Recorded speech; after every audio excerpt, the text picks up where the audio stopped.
मैं, जो इस पूरी दुनिया के सबसे खतरनाक और ब्रूटल क्रिमिनल्स में से एक था, अब एक ऐसे फैमिली में रीबॉर्न हुआ हूं जो लॉ एनफोर्समेंट की दुनिया में लेजेंड मानी जाती है। मेरे ग्रैंडफादर और फादर दोनों ही हाई रैंकिंग ऑफिशियल्स हैं। वहीं मेरी ग्रैंडमदर क्रिमिनल इन्वेस्टिगेशन की एक रिनाउंड एक्सपर्ट हैं और मेरी मदर एक वर्ल्ड फेमस फॉरेंसिक साइंटिस्ट हैं। ऐसे फैमिली में रीबॉर्न होना सच में बहुत प्रेशर वाली बात है, लेकिन किसी ऐसे इंसान के लिए जो क्रिमिनल वर्ल्ड को अंदर से जानता है, जब मैं 10 साल पुराने एक सीरियल मर्डर केस, एक बेफलिंग एलिवेटर किलिंग और यहाँ तक कि पूरे वर्ल्ड को शॉक कर देने वाले कैनिबलिज्म केस का सामना करता हूँ, तब मैं सभी को प्रूव करके दिखाता हूँ कि मैं सिर्फ लॉ एनफोर्समेंट डायनेस्टी का प्रिविलेज्ड बेटा नहीं हूँ। मैं क्राइम और क्रिमिनल इन्वेस्टिगेशन दोनों दुनियाओं का किंग हूँ। मैं अपनी उंगलियां टेम्पल पर रखता हूँ, चॉपस्टिक्स को नीचे रख देता हूँ और यार्ड में थोड़ा वॉक करने का सोचता हूँ, जिस पर जैसे ही मैं डोर तक पहुंचता हूँ, मॉम जल्दी से अंदर आती हैं। वह टेबल पर रखा ब्रेकफास्ट देखती हैं और सेटिस्फैक्शन के साथ मुस्कुराती हैं। Not bad Leo, looks like तुमने आखिरकार अपनी वो बैड हैबिट्स छोड़ दी हैं। इधर आओ, मॉम के पास तुम्हारे लिए एक रिवॉर्ड है। यह सुनकर मैं उत्साह से उनकी तरफ झुकता हूँ। रिवॉर्ड क्या है?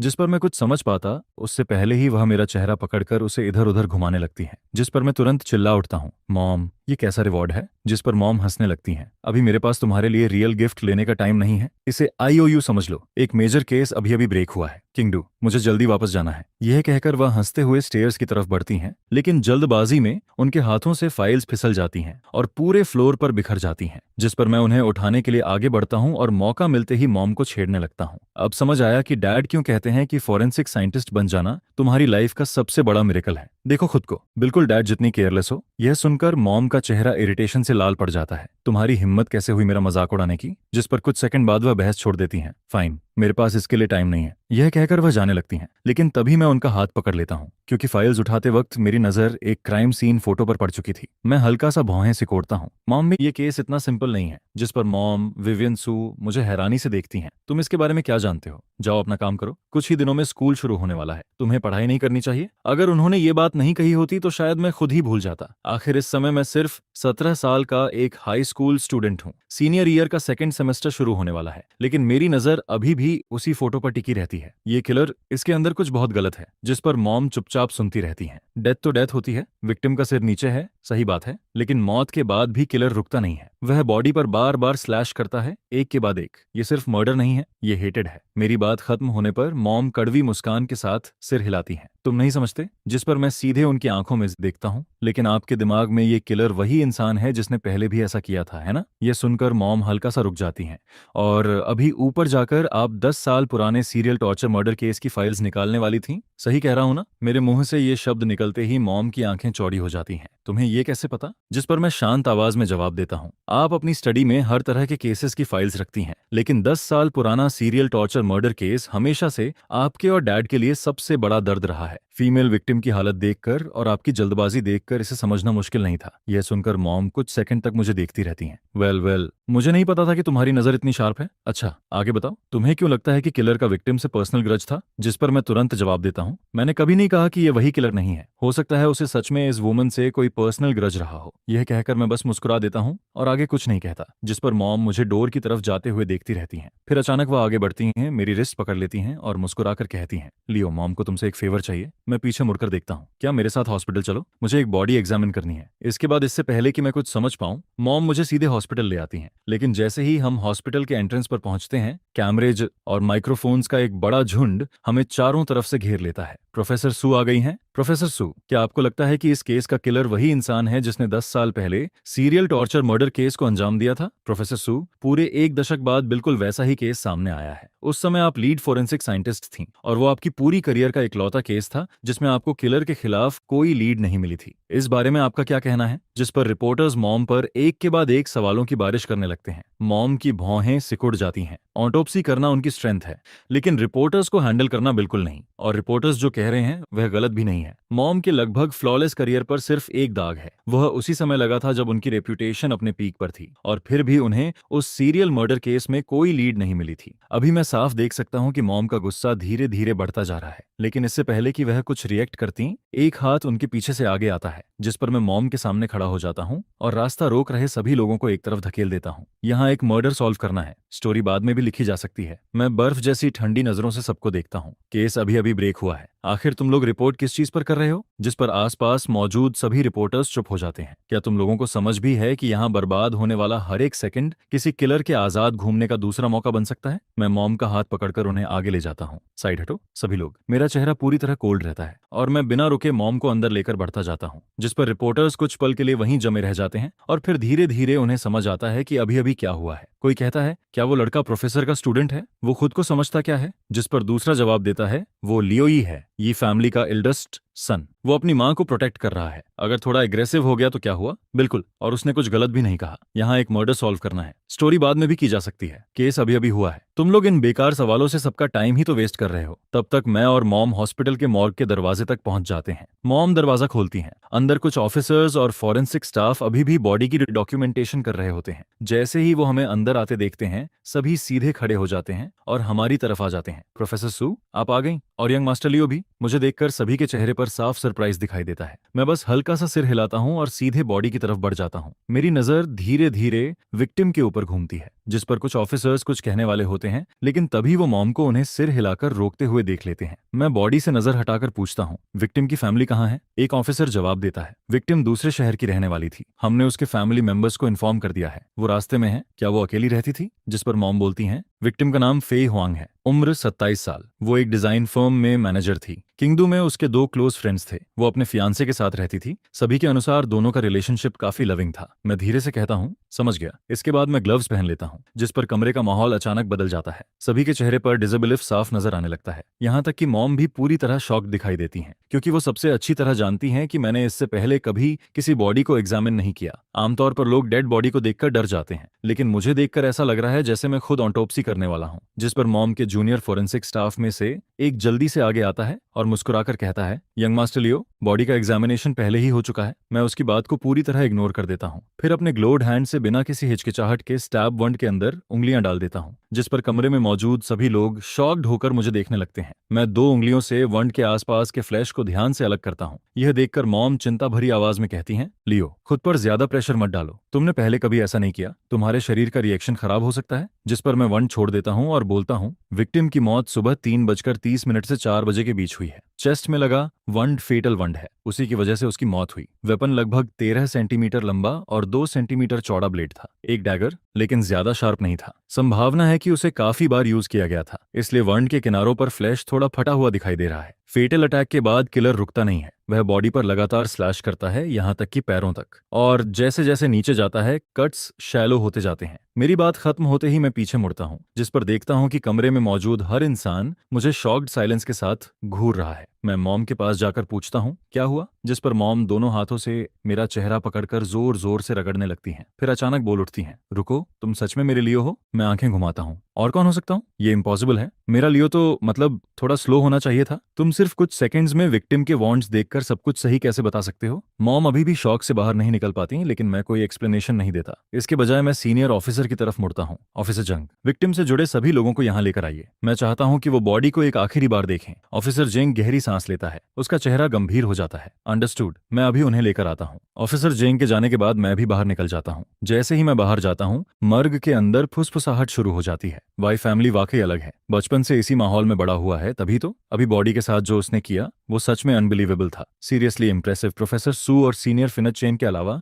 मैंने कभी किसी को सिर्फ कुछ सेकंड्स में बॉडी देखकर मर्डर वेपन, फेटल वंड ऑन टाइम ऑफ डेथ बताते नहीं देखा। प्रोफेसर सू, आपका बेटा तो जेन्युइन जीनियस है। डेड बॉडीज के सामने मुस्कुराना आम लोगों के लिए अजीब बात हो सकती है, लेकिन मॉम जैसी इंसान जो मौत के आदी हो चुकी हैं, इस समय सिर्फ गर्व फील कर रही होती हैं, क्योंकि हर माँ चाहती है कि उसका बच्चा सबसे ज्यादा चमके। जिस पर मॉम मुस्कुराते हुए सभी का धन्यवाद करती हैं। कुछ देर बाद ऑफिसर जंग विक्टिम से जुड़े सभी लोगों को लेकर वापस आ जाता है। फेई के 2 फ्रेंड्स और उसका फियांस एक साथ मॉर्ग में दाखिल होते हैं। जैसे ही उनकी नजर फेई की बॉडी पर पड़ती है, तीनों के चेहरे पर एक जैसी एक्सप्रेशन दिखाई देती है। पहले डिसबिलीफ और फिर अगले ही पल तीनों पूरी तरह टूट जाते हैं। फेई का बॉयफ्रेंड तो वहीं फ्लोर पर गिर पड़ता है। वो पूरी तरह बिखर चुका होता है। मैं मॉर्ग के बाहर खड़ा होकर तीनों को ध्यान से देखता रहता हूँ। कुछ देर बाद मैं दरवाजा खोलकर अंदर चला जाता हूँ, जिस पर मॉम धीरे से मेरे पास आती हैं और फुसफुसाकर पूछती हैं, क्या तुम्हें पूरा यकीन है कि इस किलर का 10 साल पुराने केस से कोई कनेक्शन नहीं है? मैं जवाब देता हूँ, बिल्कुल नहीं। सबसे बड़ा सस्पेक्ट अभी भी वही किलर है जो सीरियल टॉर्चर मर्डर केस में शामिल था, लेकिन विक्टिम से जुड़े सभी लोग भी सस्पेक्ट हैं। यह कहकर मैं तीनों के पास जाता हूँ और फेई के बॉयफ्रेंड की आंखों में सीधे देखता हूँ। तुम दोनों कितने समय से साथ थे? वो जवाब देने से पहले कई सेकंड्स लेता है, फिर सिर उठाता है, लेकिन जैसे ही उसे पता चलता है कि मैं सिर्फ एक टीनेजर हूँ, वो दोबारा नजरें झुका लेता है, जिस पर मैं कंधे उचकाता हूँ और दोनों फीमेल फ्रेंड्स की तरफ मुड़ जाता हूँ। और तुम दोनों, तुम लोग उसे कब से जानती थी? उनमें से एक जवाब देती है, हम फेई को 4 या 5 साल से जानते हैं। हम पहले साथ रहते थे। बाद में जब फेई और लियोन की शादी की बात सीरियस हो गई, तब हम अलग रहने लगे। एक बोलती है और दूसरी उसकी बात आगे बढ़ाती है। मुझे अब भी यकीन नहीं हो रहा कि फेई के साथ ऐसा हो सकता है। आखिर ऐसा किसने किया होगा? कोई इतना क्रूअल कैसे हो सकता है? आखिरकार फेई का बॉयफ्रेंड लियोन ली भी बोलता है, लेकिन उसकी आवाज लगातार कांप रही होती है। ये मेरी गलती है। मुझे कल रात उसके साथ रुकना चाहिए था। मैं वहां से गया ही क्यों? अगर मैं बस उसके साथ रुक जाता तो ये सब कभी नहीं होता। जिस पर मैं उसके सामने झुककर बैठ जाता हूँ। क्या वो हाल ही में बहुत बिजी थी? वो रात के 3 बजे के बाद ही काम से निकलती थी। वो पूरी तरह एक डिजाइन प्रोजेक्ट में लगी हुई थी। कुछ दिन पहले ही उसे उसमें ब्रेक थ्रू मिला था और तब से वो लगातार उसी पर काम कर रही थी। मैं उसे बार बार कहता था कि जल्दी मत करो, लेकिन वो बहुत डिटरमिन्ड थी। मेरी किसी बात का उस पर कोई असर नहीं हुआ। यह कहते कहते लियोन फिर से इमोशनल हो जाता है। ये मेरी गलती है। मैं थोड़ा और रुक क्यों नहीं गया? जिस पर मैं खड़ा हो जाता हूँ। ऑफिसर जिंग, इन्हें घर जाने दीजिए और आराम करने दीजिए। मैं नहीं जा रहा। मैं उसके साथ रहूंगा। हमारी शादी बस 2 या 3 महीने दूर थी। आखिर ये सब क्यों हुआ? लियोन की आवाज दर्द से भर जाती है और वो जोर से रो पड़ता है। कमरे में मौजूद हर ऑफिसर उसे चुपचाप देखता रहता है। यहाँ तक कि मॉम भी, जिन्होंने अपनी जिंदगी में अनगिनत मौतें देखी हैं, एक लंबी सांस छोड़ती हैं। कितनी दुखद बात है। जिस पर मैं ये सब चुपचाप देखता रहता हूँ। अपनी पिछली जिंदगी में मैंने ना जाने कितने क्राइम्स को ऑनस्ट्रेट किया था। इतने कि दुनिया की सबसे एलीट एजेंसीज मेरे पीछे पड़ गई थीं। और एक समय का क्राइम लॉर्ड होने के नाते क्रिमिनल माइंड को मुझसे बेहतर कोई नहीं समझ सकता। आंखें जो देखती हैं वो सच भी हो सकता है, और वो भी हो सकता है जो कोई तुम्हें दिखाना चाहता है। जिस पर मैं ऑफिसर्स को हल्का सा इशारा करता हूँ। वो लियोन और फेई के दोस्तों को धीरे धीरे कमरे से बाहर ले जाते हैं। इसके बाद मॉम मेरे पास आती हैं। लियो, क्या तुम्हें कुछ समझ आया है? मैं कोई जवाब नहीं देता। इसके बजाय मॉम के फाइल बैग में हाथ डालकर क्राइम सीन फोटोज निकाल लेता हूँ। फोटोज बिल्कुल क्लियर हैं और हर एंगल से ली गई हैं। मैं उन्हें एक एक करके सामने फैला देता हूँ। करीब 2 मिनट तक उन्हें ध्यान से देखता रहता हूँ, फिर बोलता हूँ, मैं पूरी सर्टेनिटी के साथ कह सकता हूँ कि इस केस का 10 साल पुराने सीरियल टॉर्चर मर्डर केस से कोई कनेक्शन नहीं है। मेरे ये शब्द सुनते ही मॉम और कमरे में मौजूद सभी ऑफिसर्स शॉक से सख्त पड़ जाते हैं। लेकिन तरीका, ब्रूटैलिटी, सब कुछ तो 10 साल पुराने केस जैसा ही है। बिल्कुल। और विक्टिम की बैक पर वर्ड्स भी कार्व किए गए हैं, I am back. Original killer भी बिल्कुल ऐसे ही मार्क्स छोड़ता था, ब्रूटल और डिलिबरेट। बस फर्क इतना है कि इस बार वर्ड्स हैं, पहले नंबर्स थे। जिस पर एक ऑफिसर समझाते हुए कहता है, 10 साल पुराने सीरियल टॉर्चर मर्डर केस में हर विक्टिम फीमेल थी और हर विक्टिम की बॉडी पर एक मार्क छोड़ा गया था। तब नंबर्स कार्व किए जाते थे, 9-1, 9-2, और 9-9 के बाद किलिंग्स अचानक बंद हो गई थीं। मैं उनकी बातें सुनता हूँ और मेरे चेहरे पर हल्की ठंडी मुस्कान आ जाती है। क्या आप लोग वाकई मानते हैं कि ब्रूटैलिटी का लेवल सेम है? जिस पर सभी मेरी तरफ देखने लगते हैं। फेई की बॉडी पर कम से कम 5 वाइटल पॉइंट्स हैं जहां ब्लेड पूरी तरह अंदर तक घुसाया गया था। लेकिन 10 साल पहले की विक्टिम्स में एक भी ऐसा वुंड और नहीं था। हर स्लैश कैजुअल था, लगभग केयरलेस, और सभी वॉन्ड्स लगभग एक जैसी शैलो डेप्थ तक ही जाते थे, स्किन को मुश्किल से काटते हुए। इसका मतलब है कि ओरिजिनल किलर को ब्लेड पर एक्स्ट्रा ऑर्डिनरी कंट्रोल था और उसका प्रोफेशन लगभग निश्चित रूप से किसी ब्लेड वाले काम से जुड़ा हुआ था। एक ऑफिसर तुरंत बोल पड़ता है, अगर वॉन्ड्स की डेप्थ अलग भी है, तब भी इससे उसे सस्पेक्ट लिस्ट से बाहर नहीं किया जा सकता। मैं उसकी तरफ देखकर मुस्कुराता हूँ।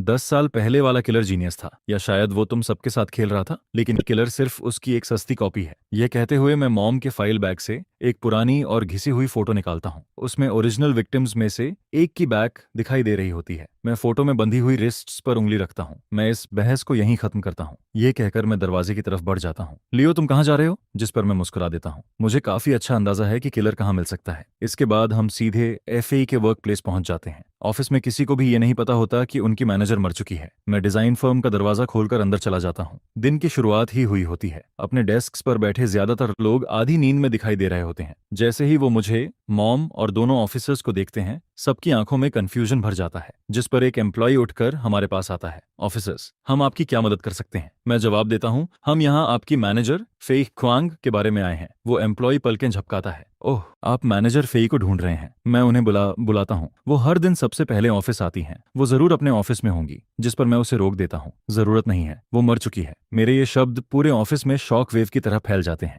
हर तरफ आंखें चौड़ी हो जाती हैं। क्या मैनेजर फेई मर गई? ये कैसे हो सकता है? वो तो कल बिल्कुल ठीक थी। कल रात भी वो यहीं देर तक काम कर रही थी। उनका फियांसे भी पूरे समय उनके साथ था। अगले ही पल पूरा ऑफिस शोर से भर जाता है। सुबह की शांत हवा अचानक कियोस में बदल जाती है, जिस पर मैं कमरे में मौजूद हर चेहरे को ध्यान से देखने लगता हूँ। मेरे पीछे खड़ा एक ऑफिसर समय बर्बाद न हो इसलिए जोर से कहता है, सभी लोग शांत हो जाइए, हम इन्वेस्टिगेशन के लिए यहाँ आए हैं। क्या हाल ही में किसी ने फेई के बिहेवियर में कुछ अनयूजुअल नोटिस किया था? और क्या यहाँ उसका किसी के साथ कोई कॉन्फ्लिक्ट था? लेकिन ऑफिसर अपनी बात पूरी करता उससे पहले ही मैं बीच में बोल पड़ता हूँ, उसे छोड़िए। जो लोग हाल ही में ऑफिस नहीं आए थे वो आगे आए। मेरी बात सुनकर ऑफिसर्स और मॉम दोनों हैरान हो जाते हैं, क्योंकि मैं उन लोगों के बारे में पूछ रहा हूं जो यहाँ मौजूद नहीं थे। मॉम धीरे से कहती हैं, लियो, मामला इतना सिंपल नहीं हो सकता। किलर ने क्राइम सीन पर कोई ट्रेस नहीं छोड़ा। इसका मतलब है कि उसके पास अच्छी काउंटर फोरेंसिक स्किल्स हैं। तो वो खुद को सस्पेशन में क्यों डालेगा? मैं बिना रुके मुस्कुरा देता हूँ। बस यूं ही पूछ रहा हूँ। जिस पर 3 लोग तुरंत आगे आते हैं, एक आदमी और 2 महिलाएं। तीनों जवान हैं और तीनों के चेहरों पर शॉक और ग्रीफ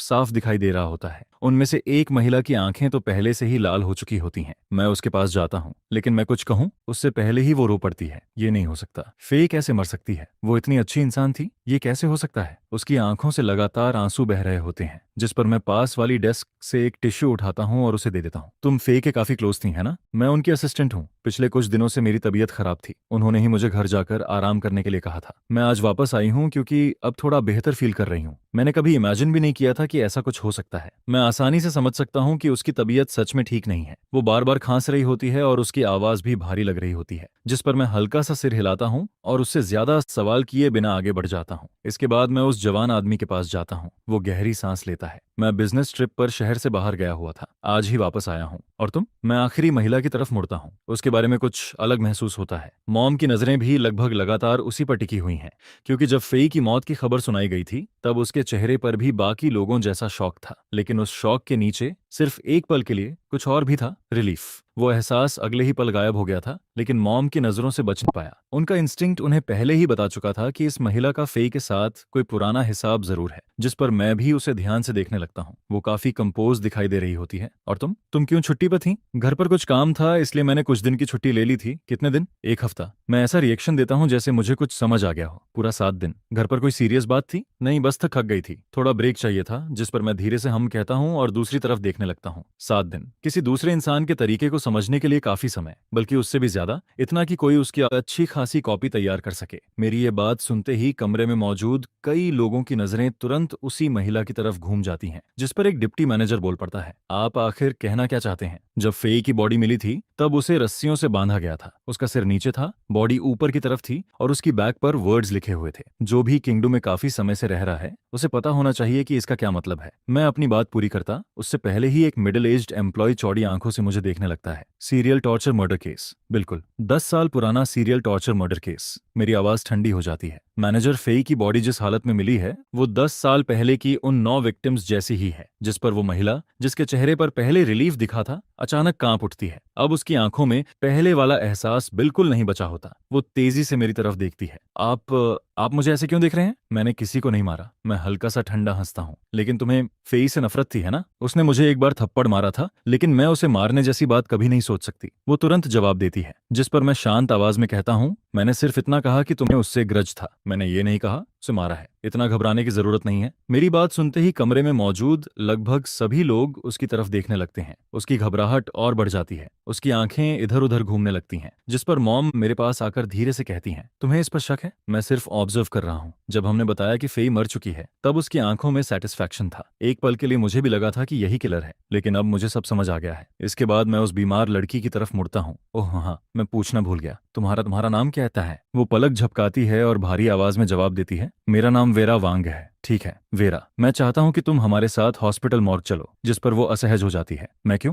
मेरा फेई से कोई झगड़ा नहीं था। मेरे चेहरे पर एक अजीब सी मुस्कान आ जाती है। मैंने ऐसा कब कहा? तुमने खुद कहा था कि तुम उसके काफी क्लोज थी, तो तुम्हें उसे आखिरी बार अलविदा कहना चाहिए। कुछ पल बाद वो सिर हिला देती है। ठीक है, मैं चलूंगी। जिस पर मैं मुस्कुरा देता हूँ और अचानक उसका हाथ पकड़ लेता हूँ। चाहे तुम बाकी लोगों को कितनी भी बेचारी क्यों न लगो, लेकिन एक बात साफ है, तुम ही किलर हो। मेरे ये शब्द सुनते ही पूरा ऑफिस एकदम शांत हो जाता है। हर इंसान की नजर मुझ पर और वेरा पर टिक जाती है। फिर अचानक किसी को होश आता है। ऑफिसर, आपसे गलती हो रही है। वेरा मैनेजर फाई को नहीं मार सकती। आपने खुद कहा था कि ये case serial torture murder case जैसा है, तो किलर वही होना चाहिए जो 10 साल पहले था। और वैसे भी वेरा के पास कोई मोटिव नहीं है। बिल्कुल, वेरा को तो कीड़ों से भी डर लगता है। और जब वो गैम्बलिंग डेट में फंस गई थी, तब मैनेजर फेई ने उसकी मदद की थी। उसका पूरा कर्ज फेई ने चुकाया था। उसके कॉलेग्स लगातार उसका बचाव करने लगते हैं, लेकिन मैं तुरंत उस इंसान की तरफ मुड़ता हूं जिसने गैम्बलिंग की बात कही थी। ये गैम्बलिंग करती थी? हाँ, ये ऑनलाइन गैम्बलिंग में फंस गई थी। इस पर काफी बड़ा कर्ज हो गया था। आखिरी बार जब उसका क्रेडिटर ऑफिस तक पहुंच गया था, तब मैनेजर फेई ने बीच में आकर मामला संभाला था। यह सुनकर मेरे अंदर एक ठंडी हंसी उठती है। मेरी नजरें बाज की तरह वेरा पर टिक जाती हैं। मुझे उम्मीद है कि ये उस इंसान को धोखा देने वाली कहानी नहीं होगी जिसने तुम्हारी मदद की थी। इसके बाद मैं आदेश देता हूँ, इसे हॉस्पिटल ले जाओ और एक दूसरी टीम को इसके घर की तलाशी लेने भेजो। मेरी बात सुनते ही वेरा के चेहरे का रंग उड़ जाता है। मैं तो सिर्फ श्रद्धांजलि देने जा रही थी। आपको किस हक से मुझे किलर कहने का अधिकार मिला?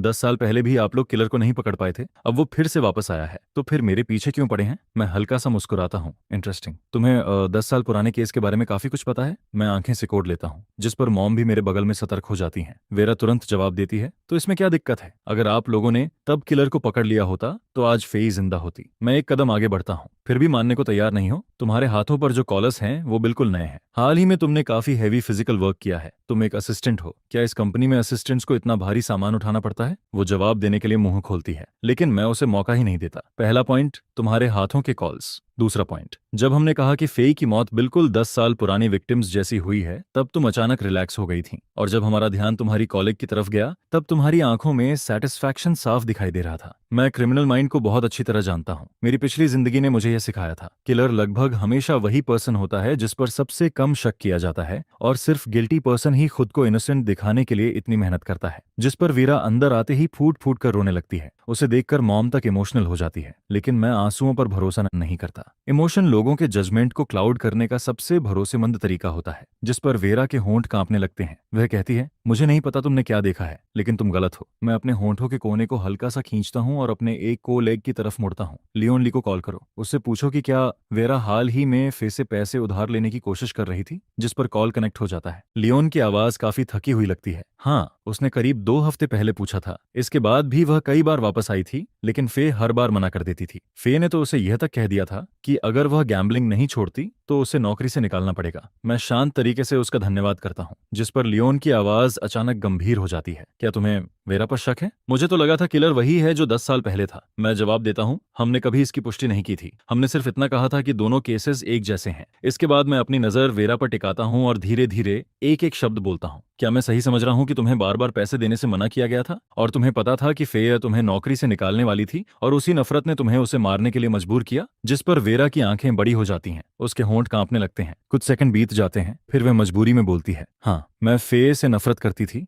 लेकिन बाद में मैंने उसे स्वीकार कर लिया था। वह सही थी। और तुम्हारे पास सबूत कहाँ है? सिर्फ अंदाजे के आधार पर तुम मुझे दोषी साबित नहीं कर सकते। यह कहते हुए वह हल्का सा हंस भी देती है, जिसके जवाब में मैं कहता हूँ, फिक्र मत करो, सबूत आ रहा है। कुछ घंटों में सब कुछ मिटा पाना आसान नहीं होता। फे की मौत सुबह 3:30 बजे के बाद हुई थी, और अभी सिर्फ 8 बजे हैं। उसे अपने निशान मिटाने के लिए समय चाहिए था। मैं उसे देखते हुए आगे कहता हूँ, और अभी तुम्हारी हालत देखकर तो कोई नहीं कहेगा कि तुम किसी को मार सकती हो। नहीं कोई यह मानेगा कि तुम 10 साल पुराने मर्डर मेथड को दोहरा सकती हो। इसके बाद मैं सीधे उसकी आंख में देखता हूँ। हॉस्पिटल को भूल जाओ, हम तुम्हारे घर जा रहे हैं। वहां मौजूद टीम को अब तक कुछ न कुछ जरूर मिल गया होगा। जिस पर वेरा का जबड़ा कस जाता है। बस वही एक अनजाना रिएक्शन मुझे सब कुछ बता देता है। मैं तुरंत वहां से निकलने का ऑन ऑर्डर दे देता हूँ। वेरा का अपार्टमेंट ऑफिस से सिर्फ 10 मिनट की दूरी पर होता है। पूरे रास्ते वह अजीब तरह से चुप रहती है। जिस पर जब हम उसकी बिल्डिंग के सामने पहुंचते हैं, तो वहां पहले से 2 पुलिस व्हीकल्स खड़ी होती हैं। एक मिडिल एज्ड ऑफिसर हमें देखते ही जल्दी से हमारी तरफ आता है। प्रोफेसर सू, यंग मास्टर लियो, आपको इतनी परेशानी उठानी पड़ी, इसके लिए माफ कीजिए। जिस पर मॉम सिर हिलाकर कहती है, केसेस में मदद करना मेरा काम है। मुझे लगता है ब्यूरो को सब जानकारी दे दी गई होगी। ऑफिसर जवाब देता है, सिटी ब्यूरो ने इस केस को लेकर स्पेशल ऑर्डर्स जारी किए हैं, क्योंकि यह 10 साल पुराने केस से काफी मिलता जुलता है। उन्हें चाहिए केस 1 हफ्ते के अंदर सॉल्व चाहिए। वह थोड़ी देर रुकता है, जिस पर मॉम पूछती है और क्या? ऑफिसर कहता है, मेयर जंग ने आज सुबह मीटिंग की थी। उन्होंने साफ कहा है कि अगर ऐसा एक और मर्डर हुआ तो सिटी ब्यूरो का हर डिपार्टमेंट जिम्मेदार माना जाएगा। यह सुनकर मॉम ठंडी मुस्कान देती है। हमें 1 हफ्ता नहीं लगेगा, यह केस आज ही सॉल्व होगा। जिस पर वहां मौजूद सभी लोग हैरान होकर उसे देखने लगते हैं। मॉम आगे कहती है, और सही कहूं तो 1 घंटे के अंदर। इसके बाद मैं वेरा की तरफ मुड़ता हूं। क्या मैं सही कह रहा हूं मिस वांग? लेकिन जवाब में सिर्फ खामोशी मिलती है। तभी ऊपर से एक ऑफिसर नीचे आता है। रिपोर्ट, सस्पेक्ट के अपार्टमेंट में कोई सस्पिशियस चीज नहीं मिली, कोई वेपन नहीं, यहाँ तक कि किचन नाइफ भी नहीं। जिस पर वेरा के चेहरे पर आखिरकार हल्की मुस्कान आ जाती है। वह कहती है, ऑफिसर्स, अब तो आप लोग मुझ पर विश्वास करते हैं ना, है ना? मैं आराम से जवाब देता हूँ, जल्दी मत करो, चलो ऊपर चलते हैं। फिर मैं कैजुअली पूछता हूँ, वैसे क्या यहाँ पानी मिलेगा? इतनी बातें करके मुझे प्यास लग गई है। जिस पर मॉम अपनी मुस्कान छिपाने की कोशिश करती है। ये फैमिली कभी किसी सस्पेक्ट के सामने पीछे नहीं हटती। वेरा धीरे से कहती है, हाँ। इसके बाद वह हमें ऊपर ले जाती है। अपार्टमेंट के अंदर ऑफिसर्स पहले से सर्च कर रहे होते हैं, लेकिन जगह अब भी पूरी तरह साफ सुथरी दिखती है। जिस पर मेरी नजर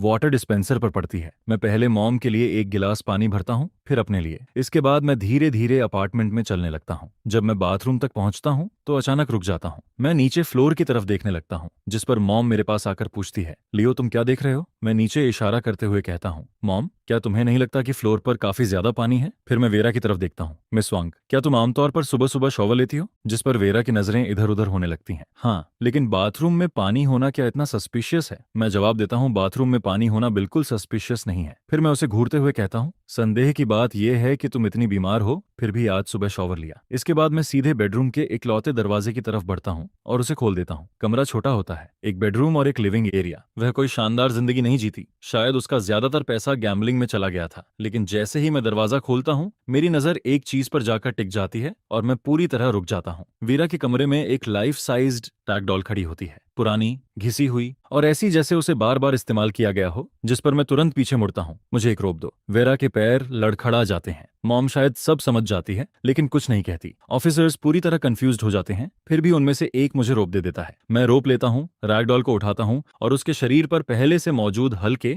लेकिन साफ निशानों के ऊपर रोप लपेटना शुरू कर देता हूँ। जिस पर वेरा का चेहरा कागज की तरह सफेद पड़ जाता है और जैसे ही मैं रैगडॉल के दोनों हाथ उसकी पीठ के पीछे बांधता हूँ, वहां मौजूद कोई व्यक्ति हैरानी से बोल उठता है, ये कैसे हो सकता है? जिसके जवाब में मैं शांत आवाज में कहता हूँ, क्यों नहीं हो सकता? मेरे हाथ रुकते नहीं है और धीरे धीरे रैगडॉल उसी पोजीशन में आने लगती है जिस पोजीशन में फे की बॉडी मिली थी। मैं अभी पूरा भी नहीं करता कि वेरा अचानक हिस्टेरिकल चीख मार देती है, रुको, रुक जाओ, इसे बांधना बंद करो। इसके बाद वह जमीन पर गिर जाती है और सिर झुकाकर रोने लगती है। मैं उसके सामने झुककर बैठता हूँ और शांत नजरों से उसे देखता हूँ। कुछ और कहना है? जिस पर वह अपना चेहरा उठाती है। उसके चेहरे का सारा रंग गायब हो चुका होता है। वह कांपती आवाज में कहती है, तुम सिर्फ एक नजर में कैसे समझ गए कि रैगडॉल पर निशान थे और तुम्हें कैसे पता चला कि उसे उसी तरह बांधना है? यह सुनकर मॉम के चेहरे पर सब समझ जाने वाली मुस्कान फैल जाती है। केस क्रैक हो चुका था। मैं वहीं झुककर बैठा रहता हूँ और बिना किसी जल्दबाजी के कहता हूँ, बहुत आसान है। फे ने उस कंपनी में सिर्फ तुम्हारी ही मदद नहीं की थी। जब मैंने उसकी मौत की खबर सुनाई तो बाकी सभी लोग पहले शॉक हुए थे, लेकिन तुम सीधे रोने लगी थी। जिस पर वह कमजोर आवाज में पूछती है, क्या यह नॉर्मल नहीं है? मैं सिर हिलाकर कहता हूँ, नहीं, क्योंकि तुम्हारे चेहरे पर जरा भी सरप्राइज नहीं था। फिर मैंने तुम्हारे हाथों पर पड़े कॉलर्स देखे और मेरा शक और पक्का हो गया। और जिस पल किसी ने तुम्हारी गैम्बलिंग का जिक्र किया, उसी पल मेरा सारा डाउट खत्म हो गया। किलर तुम ही थी। मैं शांत आवाज में आगे कहता हूँ, सच में अफसोस की बात है, यह सचमुच उस इंसान को नुकसान पहुंचाने वाली कहानी है जिसने तुम्हारी मदद की थी। यहाँ तक कि अपनी पिछली जिंदगी में क्रिमिनल होने के बावजूद मैं भी इतना नीचे नहीं गिरा था। जिस पर वेरा के चेहरे पर एक टेढ़ी मुस्कान आ जाती है। अनग्रेटफुल, उसने मेरी एक बार मदद की थी और मैंने उसका बदला चुका दिया था, तो फिर वह आखिरी बार मेरी मदद क्यों नहीं कर सकती थी? क्या वह सच में यह देखना चाहती थी कि डेट कलेक्टर्स मुझे पीट पीट कर मार डालें? अगर मुझे वैसे भी मरना था तो फिर हम दोनों साथ मरते। उसका चेहरा और भी भयानक हो जाता है। तुम जानते हो मैंने उसे क्या दिया था? जब मैं उससे मदद की भीख मांग रही थी तब मैंने अपने सारे डिजाइन आइडियाज उसे दे दिए थे, एक भी नहीं छोड़ा था। और उसने क्या किया? उसने उन्हें ले लिया और फिर मुझे नौकरी से निकालने की कोशिश करने लगी। क्या ऐसे इंसान को मरना नहीं चाहिए? जिस पर अचानक जैसे किस्मत का खेल हो उसका फोन उसी समय बज उठता है। मैं कहता हूँ, उठाओ, अभी तुम उस हालत में नहीं हो कि कॉल भी न ले सको। वह कॉल रिसीव करती है, जिस पर दूसरी तरफ से एक महिला की खुशमिजाज आवाज सुनाई देती है। हेलो,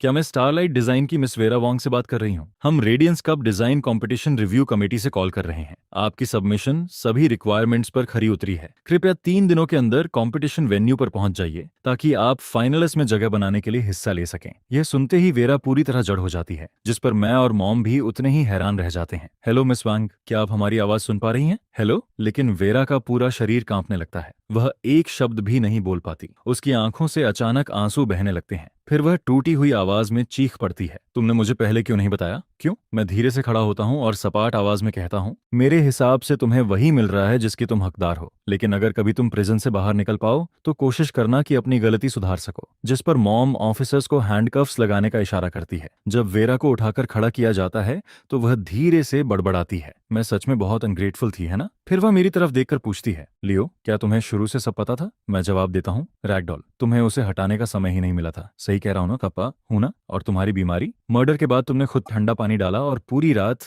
एयर कंडीशनिंग के नीचे बैठी रही ताकि खुद को बीमार दिखा सको। क्या मैं सही हूँ? जिस पर उसका मुंह हल्का सा खुल जाता है। फिर वह चुपचाप सिर हिला देती है। यह सब तब शुरू हुआ था जब उसने पहली बार मुझे मना किया था। डेट कलेक्टर्स से पिटने के बाद मैंने प्लानिंग शुरू कर दी थी। उसकी आवाज अब पूरी तरह शांत हो चुकी होती है। मैंने 10 साल पुराने केस की हर जानकारी ढूंढ निकाली थी। उसे अच्छी तरह समझने में मुझे आधे महीने से ज्यादा लग गया था। 2 दिन पहले मैं फिर उसके पास गई थी। उसने मुझे बुरी तरह डांटा। तभी मैंने फैसला कर लिया था। कल रात उसे मारने के बाद मुझे डर था कि मुझ पर शक होगा, इसलिए मैं वापस आई, खुद पर ठंडा पानी डाला और पूरी रात एयर कंडीशनिंग के नीचे बैठी रही, बिल्कुल वैसे ही जैसे तुमने कहा। और रैगडॉल के बारे में भी तुम सही थे। मैंने आधे महीने तक उसी पर बाइंडिंग की प्रैक्टिस की थी, लेकिन वह इतनी बड़ी थी कि उसे बिना किसी के नोटिस किए फेंकना मुश्किल था और मुझे लगा था कि किसी को मुझ पर शक ही नहीं होगा। इतना कहकर वह चुप हो जाती है, लेकिन मुझे उसकी आगे की बातें सुनने में कोई दिलचस्पी नहीं होती। मैं ऑफिसर से कहता हूँ, इसे ले जाओ। इसके बाद मैं मॉम की तरफ मुड़ता हूँ। प्रेस कॉन्फ्रेंस की तैयारी कर लो, अनाउंस कर दो कि कल रात वाला मर्डर सॉल्व हो चुका है। अगर और देर हुई तो लोग सच में इस फैमिली की कैपेबिलिटीज पर शक करने लगेंगे। जिस पर मॉम की आंखों में गर्मजोशी आ जाती है और वह सिर हिलाती है। वेरा को दरवाजे की तरफ ले जाया जाता है, लेकिन थ्रेशहोल्ड पर पहुंचकर वह रुक जाती है। फिर वह पीछे मुड़कर कहती है,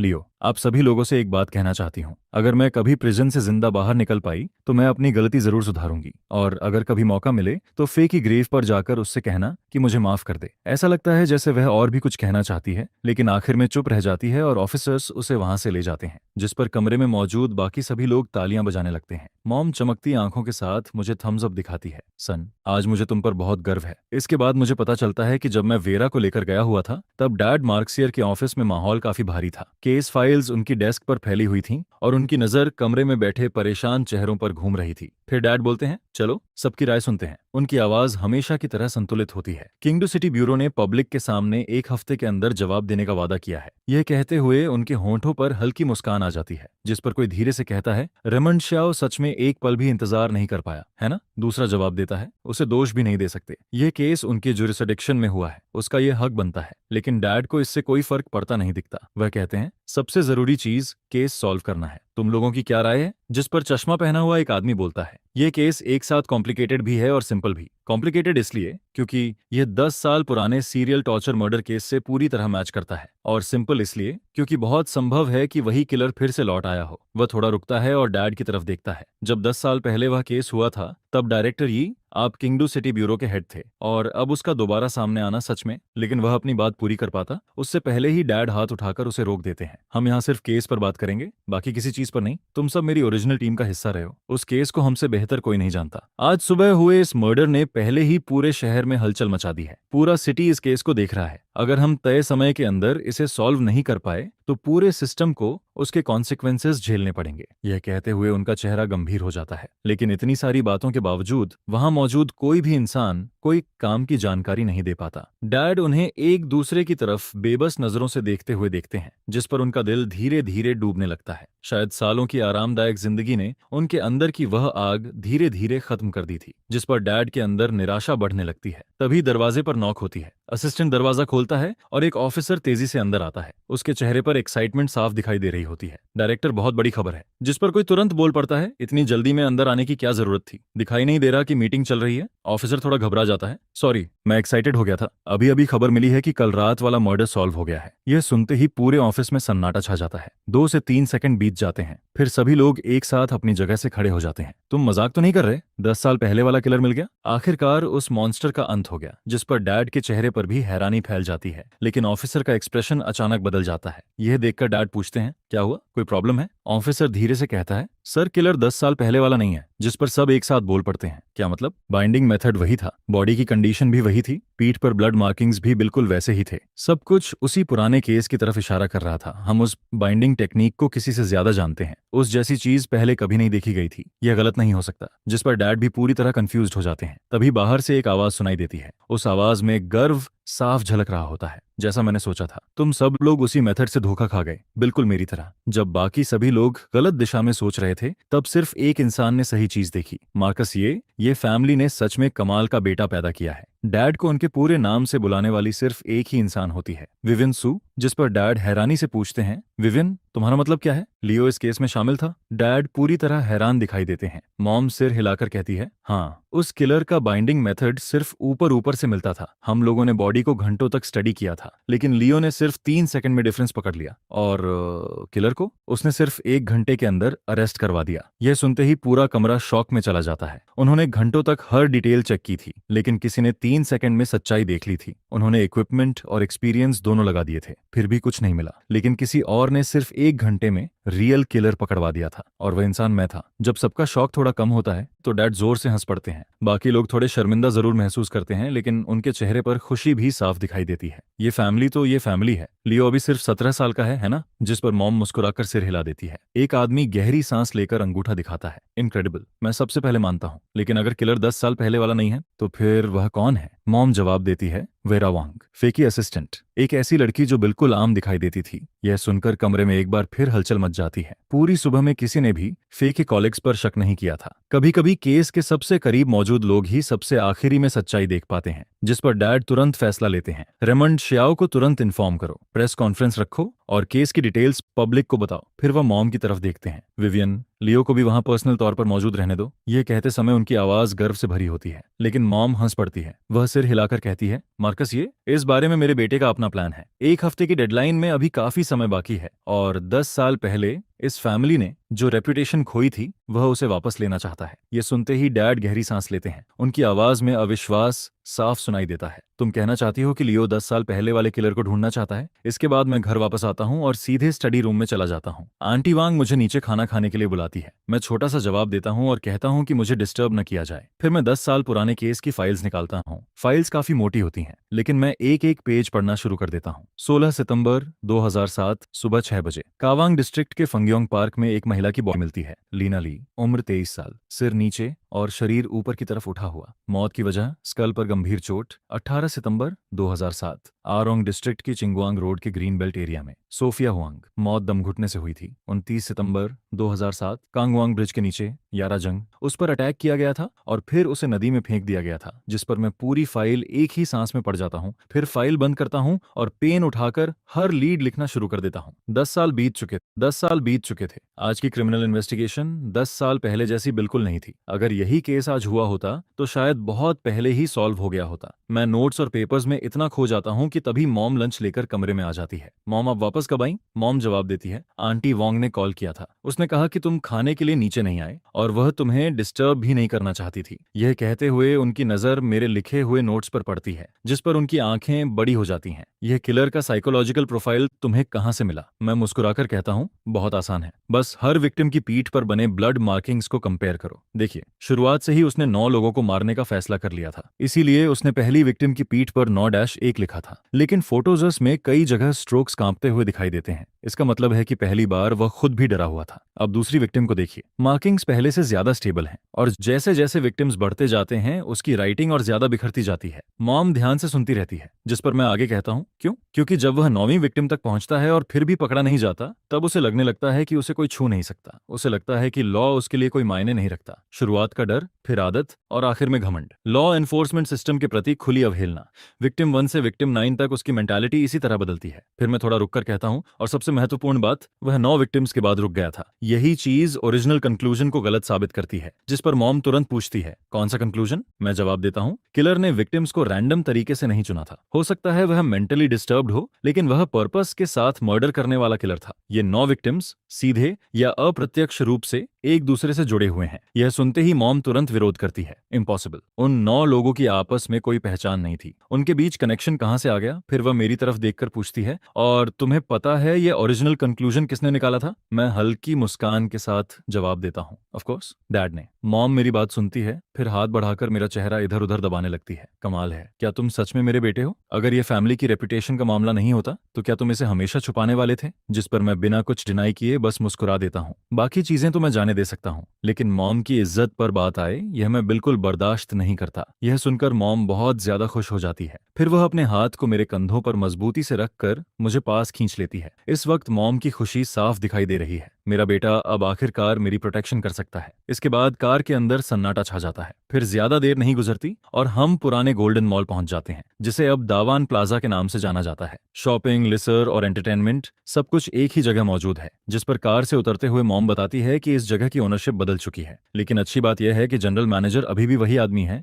जो गोल्डन मॉल के समय भी यहाँ काम करता था, मैनेजर ली। उसे शायद कुछ पता हो। इसके बाद हम सीधे उसके ऑफिस की तरफ बढ़ते हैं। दरवाजा खुलता है, जिस पर मैनेजर ली मुस्कुराते हुए हमारा स्वागत करता है। प्रोफेसर सू, यंग मास्टर लियो, यह तो मेरे लिए सम्मान की बात है। हमारे बैठने के बाद वह हमें काफी क्यूरियोसिटी के साथ देखने लगता है। आप दोनों का खुद मेरे पास आना, मैं सच में खुद को सम्मानित महसूस कर रहा हूँ। आप खुलकर बात कीजिए, जो भी मुझे पता होगा मैं सब बता दूंगा। जिस पर मॉम बिना समय बर्बाद किए सीधे मुद्दे पर आती है। हम एक बात पूछना चाहते हैं, 10 साल पहले 16 सितंबर से पहले क्या गोल्डन मॉल में कोई बड़ी घटना हुई थी? यह सुनकर मैनेजर ली पलकें झपकाता है, फिर हल्की सी सूखी हंसी हंस देता है। Golden mall? वह तो बहुत पुरानी बात है। इतना समय गुजर चुका है कि मुझे सच में कुछ याद नहीं। उसकी बात सुनकर मैं उसकी आंखों को गौर से देखता हूँ और मेरे अंदर एक ठंडी मुस्कान उभरने लगती है। तो मैनेजर ली कह रहा है कि उसे कुछ याद नहीं और उस साल गोल्डन मॉल में कोई बड़ी घटना नहीं हुई थी, जिस पर मेरी मुस्कान और ठंडी हो जाती है। अच्छा, तो फिर ठीक है। कानून के अधिकारियों के तौर पर हम आपसे औपचारिक सहयोग की मांग करते हैं। उस साल गोल्डन मॉल में हुई हर महत्वपूर्ण घटना की पूरी रिपोर्ट तैयार कीजिए। कल सुबह 9 बजे तक वह डायरेक्टर की डेस्क पर होनी चाहिए। हर छोटी से छोटी डिटेल शामिल होनी चाहिए, एक भी चीज छूटनी नहीं चाहिए। यह सुनकर मैनेजर ली हमें घूरने लगता है। यंग मास्टर लियो, आपका मतलब क्या है? जिस पर मैं जवाब देता हूँ, हर डिटेल पूरी तरह डॉक्यूमेंट होनी चाहिए। मैनेजर ली, आपकी आंखें बता रही हैं कि आपको कुछ याद आ चुका है, आप बस ये नहीं जानते कि उसे कैसे बताया जाए। फिर मैं अपनी जगह से खड़ा हो जाता हूँ। चूंकि बात ऐसी है तो हम इसी तरह आगे बढ़ेंगे। कल सुबह 9 बजे मुझे उम्मीद है कि डायरेक्टर यही आपकी रिपोर्ट पढ़ रहा होगा। यह कहकर मैं मॉम की तरफ देखता हूँ और हम दोनों बाहर निकलने के लिए मुड़ जाते हैं। हम लगभग दरवाजे तक पहुंच चुके होते हैं, तभी मैनेजर ली घबरा जाता है। प्रोफेसर सू, यंग मास्टर लियो, कृपया इतनी जल्दी मत जाइए। ये बहुत पुरानी बात है, मुझे सोचने के लिए थोड़ा समय चाहिए। वह हमें नाराज करने से डर रहा है, लेकिन उससे भी ज्यादा वह यही फैमिली के खिलाफ जाने से डरता है, क्योंकि अगर यही फैमिली ने परेशानी खड़ी करने का फैसला कर लिया तो इस मॉल की ओपनिंग से लेकर क्लोजिंग तक हर दिन जांच हो सकती है। मॉम पूरी तरह नहीं समझ पाती कि मैंने अचानक अपना रवैया क्यों बदल लिया। ऊपर से देखें तो मैनेजर ली की बात बिल्कुल सही लगती है। आखिर कोई इतनी पुरानी बात आसानी से कैसे याद रख सकता है? लेकिन मैं जो भी कर रहा हूँ, मॉम बिना सवाल किए मेरा साथ देती है, जिस पर मैं रुक जाता हूँ और वापस उसकी तरफ मुड़ता हूँ। मैनेजर ली, मैं अपनी बात साफ कर चुका हूँ। हम यहाँ 10 साल पुराने सीरियल मर्डर केस के बारे में आए हैं। अगर आप कोई जानकारी छुपा रहे हैं और बाद में हमें इसका पता चलता है तो आपको कानूनी रूप से जिम्मेदार ठहराया जाएगा। यह कहकर मैं दोबारा बाहर जाने के लिए मुड़ता हूँ, जिस पर मैनेजर ली का जबड़ा कस जाता है। ठीक है, मैं बता देता हूँ। 10 साल पहले 16 सितंबर से पहले गोल्डन मॉल में सच में एक बड़ी घटना हुई थी और उसका संबंध मुझसे है। यह सुनकर मैं तुरंत पलट जाता हूँ। क्या हुआ था और उसका आपसे क्या संबंध है? जिस पर मैनेजर ली जवाब देता है, 10 सितंबर को गोल्डन मॉल में एक एस्केलेटर एक्सीडेंट हुआ था। पीड़ित मेरा बेटा था। इतना कहते ही वह रुक जाता है। उसकी आंखें तुरंत लाल हो जाती हैं। उसके चेहरे पर ऐसा दर्द उभर आता है जिसे छुपाना नामुमकिन है। यह सुनकर मैं और मॉम दोनों चुप रह जाते हैं। 10 सितंबर, पहले मर्डर से ठीक 6 दिन पहले, मतलब गोल्डन मॉल में सच में एक ट्रेजेडी हुई थी, एक एस्केलेटर एक्सीडेंट जिसने एक बच्चे की जान ले ली। जिस पर मैं फिर पूछता हूँ, क्या हुआ था? मैनेजर ली पुरानी यादों में डूब जाता है और उसकी आवाज खाली सी लगने लगती है। वह वीकेंड था, मेरी पत्नी व्यस्त थी, इसलिए मैं अपने बेटे को अपने साथ मॉल लेकर आया था। मैंने नहीं सोचा था कि मेरी नजर हटते ही वह एस्केलेटर पर खेलने के लिए भाग जाएगा, और मैंने यह भी नहीं सोचा था कि ठीक उसी समय एस्केलेटर खराब हो जाएगा। फिर वह उसमें खिंच गया और बुरी तरह कुचल दिया गया। यह कहते हुए उसकी आवाज कांपने लगती है। क्या आपको पता है क्या हुआ था, यंग मास्टर लियो? उसकी खोपड़ी चकनाचूर हो गई थी। उसका ब्रेन एस्केलेटर शाफ्ट के अंदर हर तरफ बिखर गया था। इसके बाद वह बिल्कुल घायल जानवर जैसा दिखाई देने लगता है, जिसके पास जाने के लिए कोई जगह नहीं बची हो। उसकी आंखों में गुस्सा साफ जल रहा है। जिस पर मॉम धीरे से कहती है, मुझे अफसोस है, लेकिन मैनेजर ली बस फर्श की तरफ देखता रहता है। ऐसा लगता है जैसे उसने उसकी बात सुनी ही नहीं। मैं कुछ देर तक उसे देखता रहता हूँ, फिर धीरे से सांस छोड़ता हूँ। मुझे माफ कीजिए मैनेजर ली, हमें इस बारे में कोई अंदाजा नहीं था। जिस पर वह अपनी लाल आंखें उठाता है और खाली सी हंसी हंस देता है। क्या यंग मास्टर लियो और डॉक्टर सू कुछ और जानना चाहते हैं? उसकी मुस्कान में कड़वाहट साफ नजर आती है, जैसे वह पूछ रहा हो क्या पुराने घाव दोबारा खोलकर अच्छा लग रहा है। इसके बाद हम वहां ज्यादा देर नहीं रुकते। हम उसके ऑफिस से निकलते हैं और वापस कार में बैठ जाते हैं। मॉम मुझे गहरी सोच में डूबा हुआ देखती है। लियो, तुम क्या सोच रहे हो? जिस पर मैं जवाब देता हूँ, मैं ये सोच रहा हूँ कि ये 6 दिन मैनेजर ली के बेटे लीना ली, सोफिया हुआंग और यारा जंग को कैसे जोड़ते हैं। यह सुनकर मॉम की आंखें चौड़ी हो जाती हैं। तुम ये तो नहीं कह रहे कि मैनेजर ली ही किलर है? जरूरी नहीं, 10 साल पुराने इस केस से जुड़ा हर इंसान सस्पेक्ट है। मैनेजर ली भी उनमें से एक है, और उस समय गोल्डन मॉल में काम करने वाला हर व्यक्ति भी। फिर मैं अपनी आवाज धीमी रखता हूँ। मैं बस ये सोच रहा कि क्या 6 दिन किसी इंसान के लिए इतनी बारीकी से मर्डर प्लान तैयार करने के लिए काफी थे? मैं पहले सभी को सस्पेक्ट लिस्ट में रखना पसंद करता हूँ, फिर उन्हें एक एक करके बाहर करता हूँ। आखिर में जो बचता है वही किलर होता है। ओरिजिनल केस फाइल्स में थ्योरीज की कोई कमी नहीं थी, लेकिन किसी ने भी गोल्डन मॉल की तरफ ध्यान नहीं दिया, और यही शायद वह नया एंगल है जिसकी हमें जरूरत है। हो सकता है यही सही एंगल भी हो। मॉम, पता लगाइए कि गोल्डन मॉल का कौन सा सीनियर स्टाफ अभी भी किंगडू में है। खासकर ये पता लगाइए कि एस्केलेटर एक्सीडेंट के दौरान वहां कौन मौजूद था। क्या लीना ली वहां थी? क्या सोफिया हुआंग वहां थी? और अगर उस दिन की कोई फुटेज मिल जाए तो उससे बेहतर कुछ नहीं होगा। शायद हमें पुलिस स्टेशन भी जाना पड़ेगा। मुझे लगता है उस समय फुटेज मौजूद थी, बस ये नहीं पता कि वह अभी तक संभाल कर रखी गई है या नहीं। जिस पर मॉम तुरंत कहती है, फिर हम किस बात का इंतजार कर रहे हैं? चलो अभी चलते हैं। इसके बाद ड्राइवर गाड़ी की स्पीड बढ़ा देता है, लेकिन मॉम थोड़ी परेशान दिखाई देती है। क्या हम सच में पुलिस स्टेशन जा रहे हैं? वह रेमंड जियाओ का एरिया है। क्या तुम्हें उसे अलर्ट कर देने की चिंता नहीं है? रेमंड जियाओ अकेले यही फैमिली का मुकाबला नहीं कर सकता, लेकिन उसके पीछे खड़ा फैमिली अलग बात है। उनका स्टेटस हमारे बराबर है, और दोनों फैमिलीज सालों से एक दूसरे के रास्ते में रुकावट डालती आ रही हैं। मैं उसकी चिंता समझता हूँ, लेकिन फिर भी कॉन्फिडेंस के साथ मुस्कुरा देता हूँ। मॉम, ये मत भूलिए कि हम 10 साल पुराने सीरियल टॉर्चर मर्डर केस की इन्वेस्टिगेशन के लिए जा रहे हैं। रेमंड जियाओ को यह तक नहीं पता कि हमने एफए के रियल किलर को पकड़ लिया है, तो अभी वहां जाने में क्या दिक्कत है? यह सुनकर मॉम पलकें झपकाती है, फिर खुद पर हंस पड़ती है। इसके बाद हमारी कार जल्दी ही स्टेशन के बाहर पहुंच जाती है। अंदर काफी ऑफिसर्स मॉम को पहचानते हैं। वे खड़े होकर उनका स्वागत करते हैं, जिस पर यह खबर स्वाभाविक रूप से रेमंड जियाओ तक भी पहुंच जाती है। फिर वह आराम से चलता हुआ आता है, चेहरे पर पूरी मुस्कान लिए हुए। अरे वाह, प्रोफेसर सू और लियो, आप दोनों यहाँ कैसे? जिस पर वो बिना समय गंवाए सुबह वाले मर्डर केस की जानकारी निकालने की कोशिश करता है। तभी मॉम बोलती है, हम 10 साल पुराने सीरियल टॉर्चर मर्डर केस की डिटेल्ड फाइल्स देखना चाहते हैं। डायरेक्टर जियाओ, स्टेशन में वे रिकॉर्ड्स अभी भी मौजूद होने चाहिए। बिल्कुल, स्टेशन ने जितने भी केसेस संभाले हैं, चाहे बड़े हों या छोटे, सब फाइल और आर्काइव किए गए हैं। हालांकि 10 साल पुराना केस निकालना आसान नहीं होगा, लेकिन आप रिकॉर्ड्स रूम में जाकर देख सकते हैं। और जहां तक आप दोनों की बात है, पूरा किंगडू स्टेशन आपकी मदद करने की कोशिश करेगा। यह कहते हुए वह ऐसे हाथ हिलाता है जैसे यहाँ का पूरा कंट्रोल उसी के पास हो। लेकिन ये कौन सा जमाना है? Digital age. रिकॉर्ड्स रूम अभी भी मौजूद है, लेकिन ज्यादातर फाइल्स डिजिटाइज करके कंप्यूटर्स में परमानेंटली स्टोर की जा चुकी हैं। फिजिकल फाइल्स खंगालने में तो बहुत समय लग सकता है। यह सुनकर मॉम का चेहरा सख्त हो जाता है। डायरेक्टर जियाओ, क्या हम डिजिटल रिकॉर्ड्स एक्सेस नहीं कर सकते? मुझे बहुत अफसोस है, आज पूरा कंप्यूटर सिस्टम अपग्रेड हो रहा है, फिलहाल अनअवेलेबल है। अगर आप इंतजार करना चाहें तो कर सकते हैं। मॉम कुछ कहने ही वाली होती है, लेकिन उससे पहले मैं मुस्कुराते हुए बोल पड़ता हूँ, कोई जरूरत नहीं, हम खुद रिकॉर्ड्स रूम में सर्च कर लेंगे। जिस पर रेमंड जिया हल्की मुस्कान देता है। यंग मास्टर लियो, प्रोफेसर सू के पास रिकॉर्ड्स एक्सेस करने की क्लियरेंस है, लेकिन आपके पास नहीं। आप सही कह रहे हैं कि है। मैं लॉ एनफोर्समेंट सिस्टम का हिस्सा नहीं हूँ, मेरे पास क्लासिफाइड फाइल्स देखने की क्लियरेंस नहीं है, लेकिन ये कोई प्रॉब्लम नहीं है। फिर मैं हल्के से मुस्कुराता हूँ। डायरेक्टर जिया, आपकी इन्फॉर्मेशन थोड़ी पुरानी है। पहले मैं सिस्टम का हिस्सा नहीं था, लेकिन ठीक 1 सेकंड पहले मुझे इस केस का स्पेशल इन्वेस्टिगेटर ऑफिशियली अपॉइंट किया गया है। अगर भरोसा नहीं है तो डायरेक्टर यही को कॉल कर लीजिए। मैं कुछ मिनट पहले की बात नहीं कर रहा, कुछ घंटे पहले की भी नहीं, ठीक 1 सेकंड पहले। यह सुनते ही रेमंड जिया का चेहरा तुरंत बदल जाता है। कोई प्रोफेसर सू और यंग मास्टर लियो को रिकॉर्ड्स रूम तक छोड़ आए। आप दोनों जितना समय चाहें वहां बिता सकते हैं। मॉम इस जगह को अच्छी तरह जानती है। कभी ये डैड की ऑफिस बिल्डिंग हुआ करती थी, इसलिए वह एस्कॉर्ट को मना कर देती है और खुद रिकॉर्ड्स रूम की तरफ बढ़ जाती है। अंदर पहुंचने पर 2 उम्रदराज ऑफिसर्स हमारा स्वागत करते हैं, जिस पर मैं सीधे सवाल करता हूं, 10 साल पुराने सीरियल टॉर्चर मर्डर केस की फाइल्स किस शेल्फ पर हैं?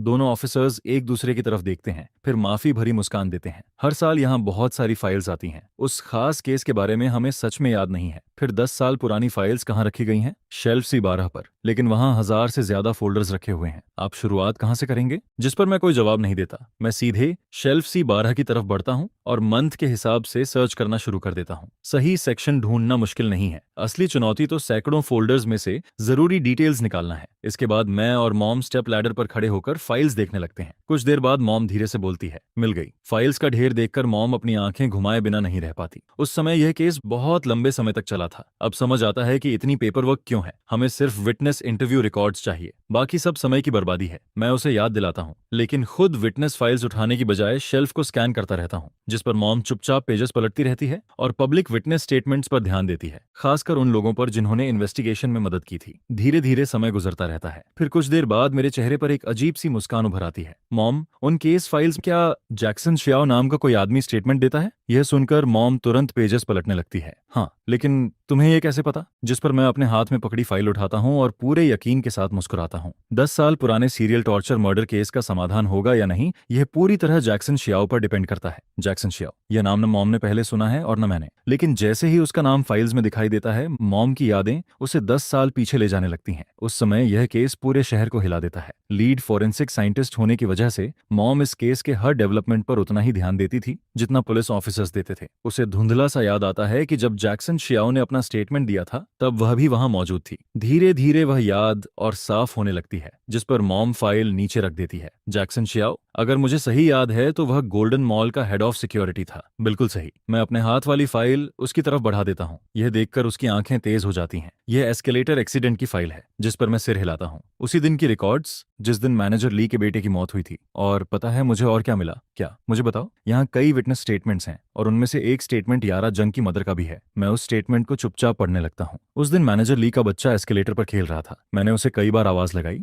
उसने साफ साफ मेरी बात सुनी, लेकिन हर बार उसे नजरअंदाज कर दिया। तभी मेरे सुपरवाइजर ने मुझे बुलाया, जिस पर मैं अपनी जगह पर वापस जाने के लिए मुड़ गया। लेकिन जैसे ही मैं पीछे मुड़ा, एस्केलेटर में खराबी आ गई और वह बच्चा उसके अंदर खिंच गया, उसका सिर। इसके बाद इन्वेस्टिगेटर पूछता है, आपने इमरजेंसी स्टॉप क्यों नहीं दबाया? जिस पर वह जवाब देती है, मैं शॉक में थी। मेरे आसपास मौजूद हर इंसान शॉक में था। हम में से कोई भी ठीक से सोच नहीं पा रहा था। ये यारा जंग के उस समय के स्टेटमेंट्स थे और ये हमें ठीक ठीक बताते हैं कि उस दिन क्या हुआ था। मैनेजर ली का बच्चा सभी वार्निंग्स को नजरअंदाज करता रहा और एस्केलेटर पर खेलता रहा। आसपास के लोग उसके पिता की पोजीशन की वजह से हिचकिचा रहे थे। वे कुछ कहना भी चाहते थे और चुप भी नहीं रह सकते थे, लेकिन किसी ने भी यह इमेजिन नहीं किया था कि ठीक उसी समय एस्केलेटर खराब हो जाएगा। फिर वह बच्चे को पैरों की तरफ से अंदर खींच लेता है। अगर किसी ने समय रहते इमरजेंसी स्टॉप दबा दिया होता तो ज्यादा से ज्यादा उसका एक हाथ या पैर जाता, उसकी जान नहीं जाती। जिस पर मेरा दिमाग अलग अलग पॉसिबिलिटीज के बारे में सोचने लगता है। लेकिन जब एक खास थ्योरी धीरे धीरे आकार लेने लगती है तो मैं उसे अपने तक ही रखता हूँ। इसके बजाय मैं एक दूसरी बात पूछता हूँ, रुको,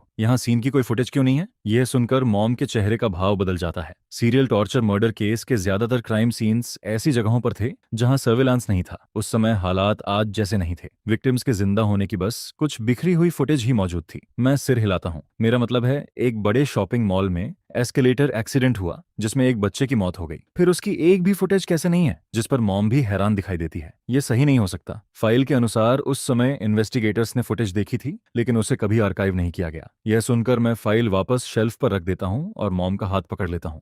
हमें जैक्सन शियाओ को ढूंढना होगा। मेरा इंस्टिंक्ट कहता है कि वही दोनों केसेस को जोड़ने वाली कड़ी है। उसे ढूंढ लो और हमें 10 साल पुराने किलर का पता चल जाएगा। जिस पर मॉम कोई बहस नहीं करती। हम सारी फाइल्स वापस रख देते हैं और तुरंत रिकॉर्ड्स रूम से बाहर निकल जाते हैं। जैसे ही हम बाहर आते हैं, अंदर मौजूद दोनों ऑफिसर्स सीधे रेमंड जियाओ के पास चले जाते हैं। वे उसे क्या रिपोर्ट देते हैं, इससे हमें कोई फर्क नहीं पड़ता। ऑफिस पॉलिटिक्स पर समय बर्बाद करने का हमारे पास वक्त नहीं है। इसके बाद हम स्टेशन से निकलते हैं और रेजिडेंशियल रजिस्ट्री रिकॉर्ड्स संभालने वाले डिपार्टमेंट की तरफ चले जाते हैं। किंगडू जैसा बड़ा शहर हो तो उसके बिना किसी एक इंसान को ढूंढना लगभग नामुमकिन है। वहां का सुपरवाइजर काफी कोऑपरेटिव निकलता है। किंगडू में कोई भी यही फैमिली को मना करने की हिम्मत नहीं करता। हम वहीं इंतजार करते रहते हैं और कहते हैं कि जैसे ही कोई जानकारी मिले हमें तुरंत बताया जाए, ना तुरंत बताया जाए। यहाँ तक कि आंटी वोंग के डिनर वाले कॉल्स भी हम इग्नोर कर देते हैं। फिर शाम के ठीक 8 बजे के आसपास एक स्टाफ मेंबर भागता हुआ आता है। प्रोफेसर सू, यंग मास्टर लियो, हमें जैक्सन शियाओ मिल गया। यह सुनते ही मैं और मॉम एक साथ खड़े हो जाते हैं। वह कहाँ रहता है? लेकिन स्टाफ मेंबर का चेहरा अचानक अजीब हो जाता है, जिस पर मैं भौहें सिकोड़ लेता हूँ। क्या बात है? ऐसा नहीं है कि बताना मुश्किल है, लेकिन गोल्डन मॉल का जो head of security Jackson Xiao था, उसकी मौत 10 साल पहले ही हो चुकी है। यह सुनकर मैं और मॉम एक दूसरे को शॉक में देखने लगते हैं। 10 साल पुराने सीरियल टॉर्चर मर्डर केस में जो इंसान पूरे रहस्य की चाबी हो सकता था वह तो 10 साल पहले ही मर चुका था। मैंने यह बिल्कुल एक्सपेक्ट नहीं किया था। चाहे सीरियल टॉर्चर मर्डर केस हो या मैनेजर ली के बेटे वाला एस्केलेटर एक्सीडेंट, जैक्सन श्याओ हमेशा दोनों घटनाओं के बीच का ब्रिज लगता था। उसने दोनों केसेस में स्टेटमेंट्स दिए थे जिस पर मैं एक भी सेकंड बर्बाद नहीं करता। मैं स्टाफ से तुरंत उसके पूरे रिकॉर्ड्स निकलवाने को कहता हूँ। रिकॉर्ड्स से कंफर्म करते हैं कि यही वही आदमी है जिसे मैं ढूंढ रहा था। लेकिन उसी साल 4 अक्टूबर को उसकी मौत एक कार एक्सीडेंट में हो गई थी। जिस ड्राइवर ने एक्सीडेंट किया था वह कुछ महीनों बाद पकड़ लिया गया, लेकिन ज्यादा समय नहीं बीता और वह प्रिजन में कैंसर की वजह से मर गया। मैं पूरी फाइल पढ़ता हूं और मेरी आंखें सिकुड़ जाती हैं। यह एक कॉन्ट्रैक्ट किलिंग थी। 20 साल से ज्यादा फॉरेंसिक साइंटिस्ट रहने की वजह से मॉम भी वही बात समझ जाती है। उसकी मौत एक्सीडेंट नहीं थी। यारा जेंग जो गोल्डन मॉल में सेल्स क्लर्क थी, उसकी मौत 29 सितंबर को हुई थी और जैक्सन शियाओ की मौत 4 अक्टूबर को हुई। दोनों की मौतों के बीच सिर्फ 5 दिन का फर्क था। और जिस ड्राइवर ने जैक्सन शियाओ को टक्कर मारी उसे पहले से टर्मिनल कैंसर था, जिस पर शक न करना लगभग नामुमकिन था। ऐसा लग रहा था कि 10 साल पुराने सीरियल मर्डर्स में सिर्फ 9 विक्टिम्स नहीं थे। मॉम धीरे से बोलती है 10, जिस पर मैं माउस छोड़ देता हूँ। बाहर अंधेरा हो चुका है। फिलहाल केस को यहीं छोड़ते हैं और घर चलकर डिनर करते हैं। मॉम अपनी घड़ी की तरफ देखती है, फिर माथे पर हाथ मार लेती है। सही कहा, 8 बज चुके हैं। मैं तो खाना छोड़ने की आदी हूँ, लेकिन तुम अभी जवान हो। तुम इस तरह खाना स्किप नहीं कर सकते। जैसे ही खाने की बात आती है उसका पूरा ध्यान उसी तरफ चला जाता है। फिर वह मेरा हाथ पकड़ती है और मुझे बाहर की तरफ खींच ले जाती है। हम घर पहुंचते हैं तो देखते हैं कि यही हाउस पूरी तरह रोशनी से जगमगा रहा है। डैड मार्कस यही सोफा पर बैठकर टेलीविजन देख रहा है। उसके बगल में 2 बुजुर्ग बैठे हैं, मेरे ग्रैंड पेरेंट्स जेरल्ड येई और ग्लोरिया झोर। ग्रैंडपा के अंदर ऐसी अथॉरिटी है जिसे दिखाने के लिए उन्हें आवाज ऊंची करने की जरूरत नहीं पड़ती। वहीं ग्रैंडमा बेहद ग्रासफुल और एलिगेंट दिखाई देती हैं, लेकिन उनकी आंखों में वह गहराई है जो सिर्फ उन लोगों में होती है जिन्होंने जिंदगी में सब कुछ देखा हो। किंगडू के लोग कभी यही फैमिली के बारे में कहा करते थे। टीनेज यंग मास्टर को छोड़कर इस फैमिली का हर मेंबर, चाहे आदमी हो या औरत, लॉ एनफोर्समेंट की दुनिया का टाइगर है। यहाँ तक कि शांत और नरम दिखने वाली ग्रैंडमा शुयू भी क्रिमिनल इन्वेस्टिगेशन की एक मशहूर एक्सपर्ट रह चुकी हैं। अब वह रिटायर्ड हैं, लेकिन उन्हें आज भी भुलाया नहीं गया है। एक समय वह खुद नॉर्थ ईस्ट चाइना तक गई थीं और देश के सबसे वांटेड गैंग लीडर को पकड़कर लाई थीं, जिस पर मैं मुस्कुराते हुए अंदर जाता हूँ। ग्रैंडपा, ग्रैंडमा, आप लोग वापस कैसे आ गए? ग्रैंडमा को हमेशा से मुझसे खास लगाव रहा है। जैसे ही वह अपने पोते को देखती हैं, खुशी से तुरंत खड़ी हो जाती हैं, मेरे दोनों हाथ पकड़ लेती हैं, फिर बाहर के अंधेरे आसमान की तरफ देखती हैं। अगले ही पल उनकी आंखें तेज हो जाती हैं। फिर वह डैड की तरफ मुड़ती हैं। क्या तुम लोगों ने खाना खा लिया? डैड उलझन में पड़ जाता है। मॉम, क्या हम अभी थोड़ी देर पहले साथ में खाना नहीं खाकर उठे हैं? यह सुनकर ग्रैंडमा नाराज हो जाती हैं। तुम लोग आराम से बैठकर खाना कैसे खा सकते थे? तुम्हारा बेटा पूरे दिन बाहर तुम्हारे लिए भागदौड़ करता फिर रहा है और तुम घर पर आराम से भरपेट खाना खा रहे हो। क्या ऐसे कोई पिता होते हैं? यह सुनकर डैड का चेहरा ऐसा बन जाता है जैसे उसने कुछ खट्टा खा लिया हो। वह कहना चाहता है आप भी तो उतना ही खाकर आई हैं, लेकिन उसकी हिम्मत नहीं होती, जिस पर वह बस बार बार माफी मांगता रहता है। ग्रैंडमा नाराज होकर आवाज लगाती हैं, एनी वांग, 2-4 डिशेज और बना दो। मैं अपने प्यारे पोते और शानदार बहू को भूखा नहीं रहने दूंगी। यह सुनकर मैं और मॉम दोनों थोड़ा एम्बेरेस्ड फील करते हैं। डिनर के बाद ग्रैंडपा अपना चश्मा उतारते हैं और पूछते हैं, लियो, मैंने सुना है कि आज तुम पूरे दिन अपनी मॉम के साथ केस पर काम कर रहे थे। हाँ, काफी अच्छी प्रोग्रेस हुई है। यह सुनते ही डैड तुरंत आगे झुक जाता है। ओह, तो 10 साल पुराने केस में कोई लीड मिली है? लेकिन वह अपनी बात पूरी भी नहीं कर पाता कि ग्रैंडमा उसके हाथ पर थप्पड़ मार देती हैं। तुम्हारी हिम्मत कैसे हुई पूछने की? अगर उस समय हमारी मदद नहीं होती तो क्या तुम्हें लगता है कि आज भी तुम उस पोजीशन पर बैठे होते? यह सुनकर डैड बेबस सा चेहरा बना लेता है। मॉम, ऐसा मत कीजिए। पोता आते ही आप अपने बेटे को भूल नहीं सकती। मैं आपसे पैदा हुआ हूँ और आपका पोता भी आखिर आपके जरिए ही आया है। जिस पर ग्रैंडमा तुरंत जवाब देती है, और तुम्हारी बात करें तो मैं तुम्हें 40 साल से देख रही हूँ। अब तुम्हें देखकर थक चुकी हूँ। यह कहते हुए वह मेरे लिए संतरा छीलने लगती हैं। मैं उसे खाते हुए मुस्कुरा देता हूँ। 10 साल पुराना केस कभी सॉल्व नहीं हुआ, इसकी सबसे बड़ी वजह इन्वेस्टिगेटर्स की नेग्लिजेंस थी। बिल्कुल सही। जिस पर मॉम भी बात आगे बढ़ाती हैं। सीधी भाषा में कहूँ तो सबसे बड़ी वजह तुम थे, मार्कस। यह सुनकर डैड की भौहें सिकुड़ जाती हैं। मैंने उस समय हर कदम बहुत सावधानी से उठाया था, फिर मैं नेग्लिजेंट कैसे हो सकता हूँ? जिस पर मैं धीरे धीरे बोलना शुरू करता हूँ। आपने कभी गोल्डन मॉल की तरफ ध्यान ही नहीं दिया, और विक्टिम्स उतने अनरिलेटेड नहीं थे जितना सब लोग समझते थे। लीना ली और यारा जेंग दोनों गोल्डन मॉल में सेल्स क्लर्क थीं। यारा की मौत के कुछ समय बाद head of security Jackson Xiao भी एक सस्पिशियस रोड एक्सीडेंट में मारा गया, और इन सबसे पहले मैनेजर ली का बेटा एस्केलेटर एक्सीडेंट में मर चुका था। सबसे महत्वपूर्ण जगह गोल्डन मॉल पूरी इन्वेस्टिगेशन में नजरअंदाज कर दी गई, और इसी वजह से रियल किलर 10 साल तक खुला घूमता रहा और इसी वजह से हमारी फैमिली भी 10 साल तक इस आरोप का बोझ उठाती रही। यह सुनकर डैड का चेहरा पूरी तरह बदल जाता है। वह कुछ नहीं कहता, बस मुझे देखता रहता है, जिस पर ग्रैंडपा और ग्रैंडमा भी मुझे देखने लगते हैं, लेकिन दोनों का अंदाज अलग होता है। ग्रैंडमा एक पेन उठाती हैं और जल्दी जल्दी कागज पर चीजें जोड़ना शुरू कर देती हैं। कुछ ही देर बाद वह एक नाम लिखती हैं, मैनेजर ली। अगर मैं गलत नहीं हूं तो वही प्राइम सस्पेक्ट है। यह कहकर ग्रैंडमा पेन नीचे रख देती हैं। मैं कागज की तरफ देखता हूं और थम्स अप कर देता हूं। ग्रैंडमा में अभी भी वही बात है, लेकिन ग्रैंडमा मुस्कुराती नहीं है। उनका चेहरा गंभीर बना रहता है। मान लो हम मैनेजर ली पर शक करते भी हैं तो सबूत कहाँ है? 10 साल गुजर चुके हैं। बहुत संभव है कि सब कुछ नष्ट किया जा चुका हो। नहीं, जिस पर मेरे चेहरे पर हल्की मुस्कान आ जाती है। जैक्सन शियाओ या यारा जंग, वे हमें बताएंगे कि सबूत कहाँ मिलेगा, लेकिन वे दोनों मर चुके हैं। मैं धीरे से कहता हूँ, किसी ने एक बार मुझसे कहा था कि मरे हुए लोग भी बोल सकते हैं। इसके बाद रात और गहरी होने लगती है। यही हाउस की लाइटें एक एक करके बंद होने लगती हैं, लेकिन एक कमरे में मॉम और डैड अभी भी जाग रहे होते हैं। विवियन, क्या तुम्हें लियो में कुछ अजीब नहीं लग रहा? डैड अपनी किताब नीचे रखता है और हल्का सा माथा सिकोड़ता है, जिस पर मॉम खुश नहीं दिखाई देती। और तुम्हें ये कहने की हिम्मत भी हो रही है? अगर ये सब 10 साल पुराने केस से जुड़ा नहीं होता तो क्या तुम्हें लगता है कि वह खुद आगे आकर यह सब कर रहा होता? अभी पब्लिक ओपिनियन फे के मर्डर को 10 साल पुराने केस से जोड़ रहा है। अगर हम लोगों को जवाब नहीं दे पाए तो इसका हमारी फैमिली पर क्या असर पड़ेगा? मैं इसकी गंभीरता समझता हूँ, लेकिन फा का केस तो पहले ही सॉल्व हो चुका है ना? यह सुनकर मॉम तिरस्कार से हंस देती हैं। मार्कस, यही उस ऊंची कुर्सी पर बैठते बैठते तुम्हारा दिमाग सुस्त हो गया है। अगर तुम कल उठकर सबको बता दो कि किलर वेरा वांग है तो कितने लोग इस पर विश्वास करेंगे? 10 साल पुराने केस ने इस शहर पर ऐसा घाव छोड़ा था जो कभी भरा ही नहीं। एफए की मौत हर न्यूज चैनल पर छाई हुई है। पूरा शहर हंगामे में डूबा हुआ है। हर सड़क और हर कोने पर लोग यही बात कर रहे हैं कि 10 साल पुराना किलर वापस आ गया है।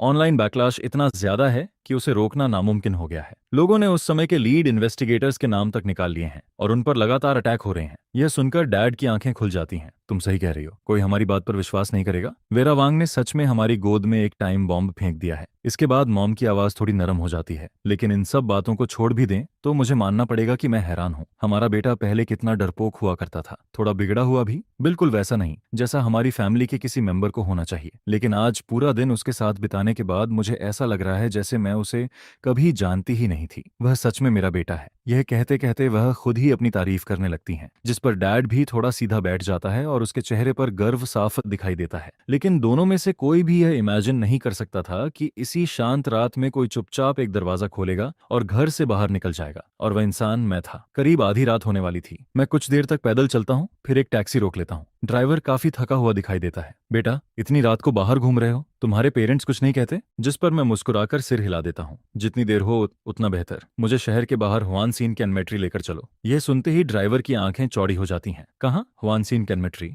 आधी रात के बाद एक 17 साल का लड़का घर नहीं जा रहा, ना ही किसी इंटरनेट कैफे जा रहा है, बल्कि कैनमेट्री जाने की बात कर रहा है। ड्राइवर अपने चेहरे पर हाथ फेरता है। यह कंफर्म करता है कि मैं सच में जिंदा हूँ, फिर लंबी सांस छोड़ता है। शहर के बाहर तक का किराया अच्छा मिलने वाला था, जिस पर वह खुद को संभालता है और गाड़ी चला देता है। करीब रात के 1 बजे हम सेमेट्री पहुंच जाते हैं। मैं टैक्सी से उतर जाता हूँ, जिस पर ड्राइवर पीछे से आवाज लगाता है, अरे बच्चे, इस समय यहाँ आखिर कर क्या रहे हो? मैं मुस्कुराता हूँ। एक चोर को पकड़ने आया हूँ, देखना चाहोगे? यह सुनते ही ड्राइवर तुरंत सिर हिला देता है। फिर वह जितनी तेज गाड़ी भगा सकता है उतनी तेज वहां से निकल जाता है। मैं खुद ही मुस्कुरा देता हूँ और सेमेट्री के अंदर चला जाता हूँ। इस समय सेमेट्री ठंडी और सुनसान फील होती है, लेकिन इससे मुझे कोई फर्क नहीं पड़ता। अपनी पिछली जिंदगी में मैंने कब्रिस्तानों में काफी समय बिताया था। कई कई रातें कब्रों के सामने बैठकर गुजारी थीं, जहां चारों तरफ सिर्फ ठंड और सन्नाटा होता था, जिस पर मैं अपने कदम तेज कर देता हूँ। कुछ ही देर बाद मैं एक कब्र के सामने रुक जाता हूँ। हेडस्टोन पर एक फोटो लगी हुई है, करीब 30 साल का एक आदमी, जिसके चेहरे पर मजबूत और सख्त फीचर्स दिखाई देते हैं। मैं उस हेडस्टोन को देखता हूँ और धीरे से कहता हूँ, जैक्सन शियाओ, क्या तुम्हें लगता है कि तुम्हारा पुराना बॉस मैनेजर ली आज रात तुमसे मिलने आएगा?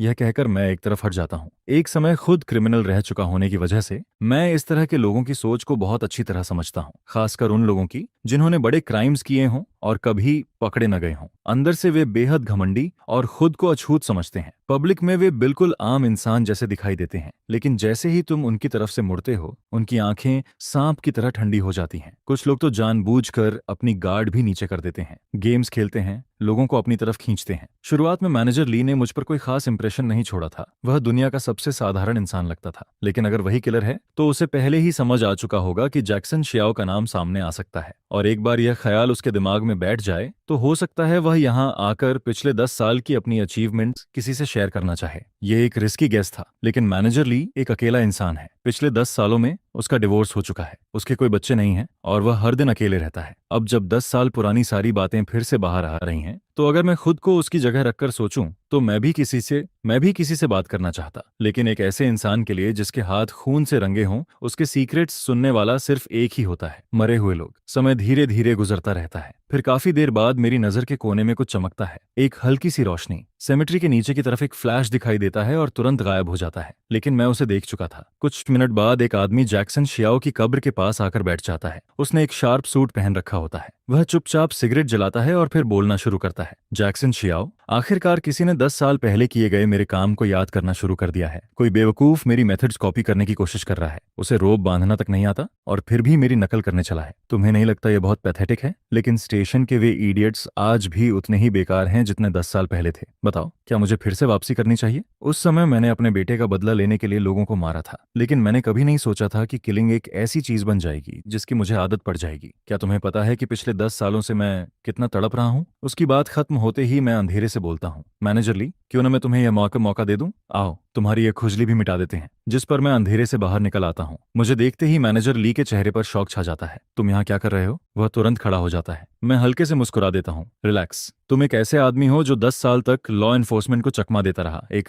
Real high intelligence criminal. इतनी आसानी से घबरा जाना तुम्हारे जैसे इंसान को शोभा नहीं देता। यह सुनकर उसके चेहरे पर कई भाव एक साथ गुजरते हैं। कुछ पल की खामोशी के बाद वह बोलता है, तुम्हें मुझ पर शक उसी पल हो गया था जब आज दोपहर तुमने मुझे देखा था, है ना? नहीं, इसे दूसरे तरीके से कहता हूँ। जिस पल तुम लोग मुझे ढूंढने आए थे, उसी पल मुझे पता चल गया था कि खेल लगभग खत्म हो चुका है। जिस पर मैनेजर ली जोर से हंस पड़ता है। मुझे यकीन है कि तुम कोई रिकॉर्डिंग डिवाइस पहने हुए हो, लेकिन तुम्हें पता है ना, बिना मेरी मर्जी के बनाई गई रिकॉर्डिंग एविडेंस नहीं बन सकती। मैं सिर हिला देता हूँ। तुम मुझे जितना कॉम्प्लिकेटेड समझ रहे हो, मैं उतना नहीं हूँ।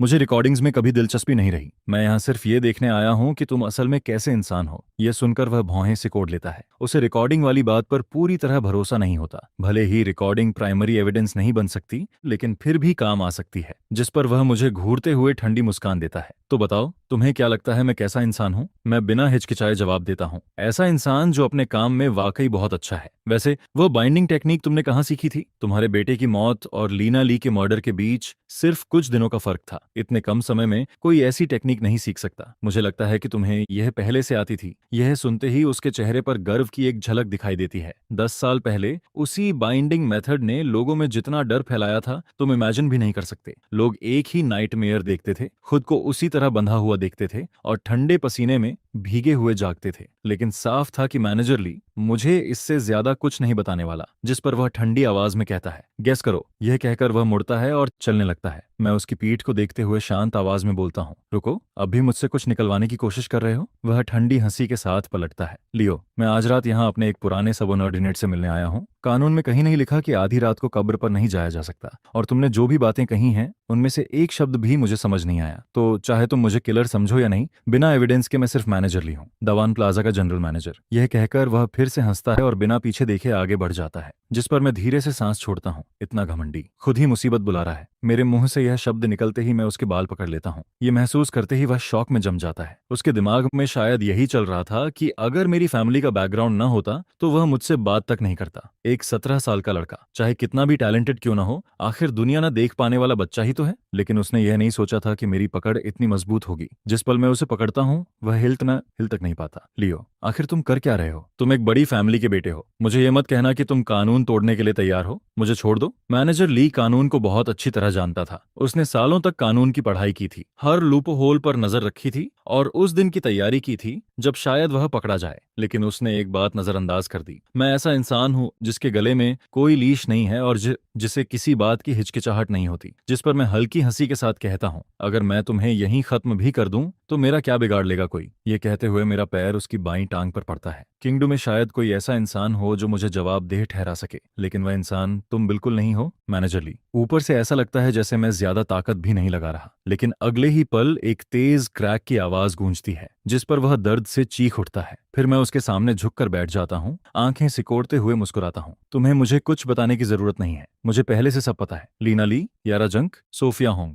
जिस दिन तुम्हारे बेटे की मौत हुई थी उस दिन ये सभी लोग उस एस्केलेटर के आसपास खड़े थे। उन्होंने तुम्हारे बेटे को मरते हुए देखा और क्योंकि वे वहां खड़े होकर कुछ नहीं कर पाए, तुमने उन्हें अपने बेटे की मौत का जिम्मेदार मान लिया। यही नफरत उन्हें तुम्हारा टारगेट बना देती है और फिर तुमने एक एक करके उन सबको मार दिया। क्या मैं सही कह रहा हूँ, सका रहा हूँ? एस्केलेटर एक्सीडेंट की फाइल्स में सिर्फ यारा जंग का स्टेटमेंट दर्ज था, क्योंकि 9 विक्टिम्स में वही अकेली थी जो गोल्डन मॉल में काम करती थी। लेकिन उस दिन, चाहे वह संयोग था या कुछ और, वे सभी 9 लोग उसी एस्केलेटर के आसपास मौजूद थे। यह सुनकर मैनेजर ली जैसे अपना दर्द ही भूल जाता है। उसकी आंखें चौड़ी हो जाती हैं, चेहरे पर सिर्फ डिसबिलीफ दिखाई देता है। उसके चेहरे पर एक ही सवाल लिखा था, तुम्हें ऐसी बात कैसे पता है जो किसी और को नहीं पता? जिस पर मैं अपना पैर हटा लेता हूँ। फिर मैं पहाड़ी से नीचे की तरफ चलना शुरू कर देता हूँ। मैं तुम्हें एक और दिन देता हूँ। इस दौरान कुछ ऐसा करो जिससे खेल थोड़ा और दिलचस्प बन जाए, क्योंकि समय पूरा होते ही खेल खत्म हो जाएगा। आखिरी शब्दों के साथ मेरी आवाज इतनी धीमी हो जाती है कि जैसे मैं खुद से बात कर रहा हूँ। केस सॉल्व करना शायद क्राइम्स करने से भी ज्यादा मजेदार है। लगता है अब मेरे पास खुद को व्यस्त रखने के लिए काफी कुछ होगा। जिस पर मैनेजर ली मेरी पीठ को घूरता रह जाता है।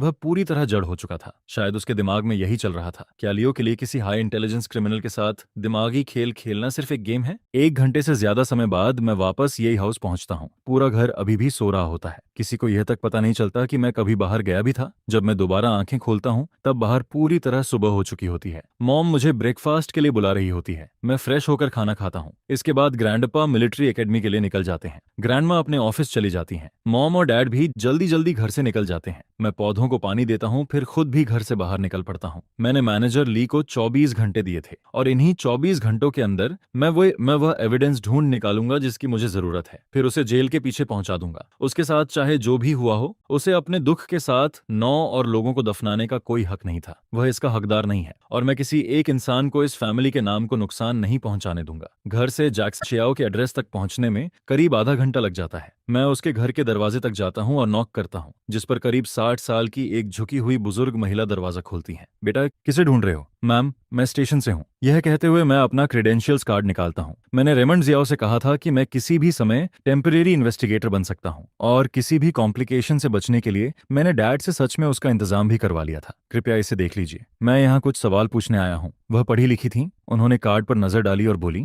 यहाँ तो सिर्फ मैं हूँ, एक बूढ़ी औरत। आखिर कानून को मुझसे क्या काम हो सकता है? यह सुनकर मैं थोड़ा चौंक जाता हूँ। सिर्फ 30 स्क्वायर मीटर का छोटा सा अपार्टमेंट और उसमें वह बिल्कुल अकेली रह रही थी। मैं अंदर चला जाता हूँ और उनके दिए हुए चाय के कप को दोनों हाथों से स्वीकार करता हूँ। चाय थोड़ी बासी हो चुकी थी, लेकिन मैं कुछ नहीं कहता, बस एक घूंट पी लेता हूँ। मैम, आपके परिवार के बाकी लोग कहाँ हैं? यह सुनते ही उनके चेहरे पर कड़वाहट आ जाती है। मेरा बेटा 10 साल पहले एक एक्सीडेंट में मर गया था। मेरा पति उस दुख को सह नहीं पाया और 1 महीने बाद वह भी चला गया। हम तीनों का परिवार कितना अच्छा था, लेकिन अब पिछले 10 सालों से सिर्फ ये बूढ़ी औरत अकेली रह रही है। यह सुनकर मेरी आंखें हल्की सी सिकुड़ जाती हैं। मैंने इमेजिन भी नहीं किया था कि जैक्सन शियाओ का परिवार ऐसी हालत में होगा। जैक्सन शियाओ इसलिए मारा गया क्योंकि उसे मैनेजर ली का सीक्रेट पता था। उसके पिता अपने इकलौते बेटे को खोने का दुख सह नहीं पाए और उनकी भी मौत हो गई। सीधे या परोक्ष रूप से देखें तो मैनेजर ली के हाथों पर 11 लोगों का खून था। यह एहसास भारी था, लेकिन मेरे चेहरे पर कोई बदलाव नहीं आता। मैं समझ गया। मैम, मुझे यह सवाल पूछने के लिए माफ कीजिए, लेकिन मैं आपके बेटे जैक्सन शियाओ के बारे में आया हूँ 10 साल पुराने एक केस की वजह से।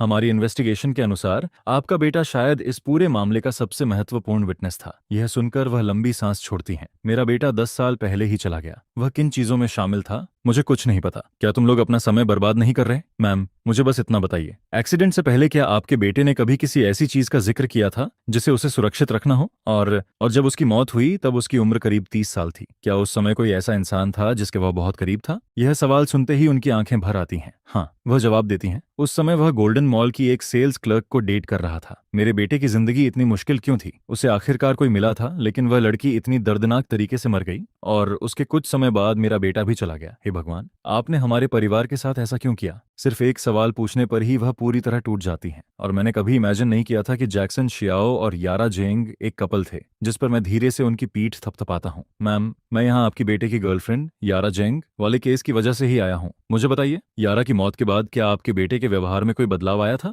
यह सुनकर बुजुर्ग महिला अपनी भौहें सिकोड़ लेती हैं और पुरानी यादों में खो जाती हैं। फिर अचानक उन्हें कुछ याद आता है। हाँ, उस रात वह अलग था। मैंने उसे आधी रात को घर लौटते हुए सुना था। फिर वह खुद को अपने कमरे में बंद कर लेता है और रोने लगता है। इतना रोता है जैसे उसका दिल टूट गया हो। मैं और मेरे पति उससे पूछने गए थे कि क्या हुआ है, लेकिन उसने एक शब्द भी नहीं कहा। यह सुनकर मेरे सीने में हल्का सा दबाव महसूस होता है।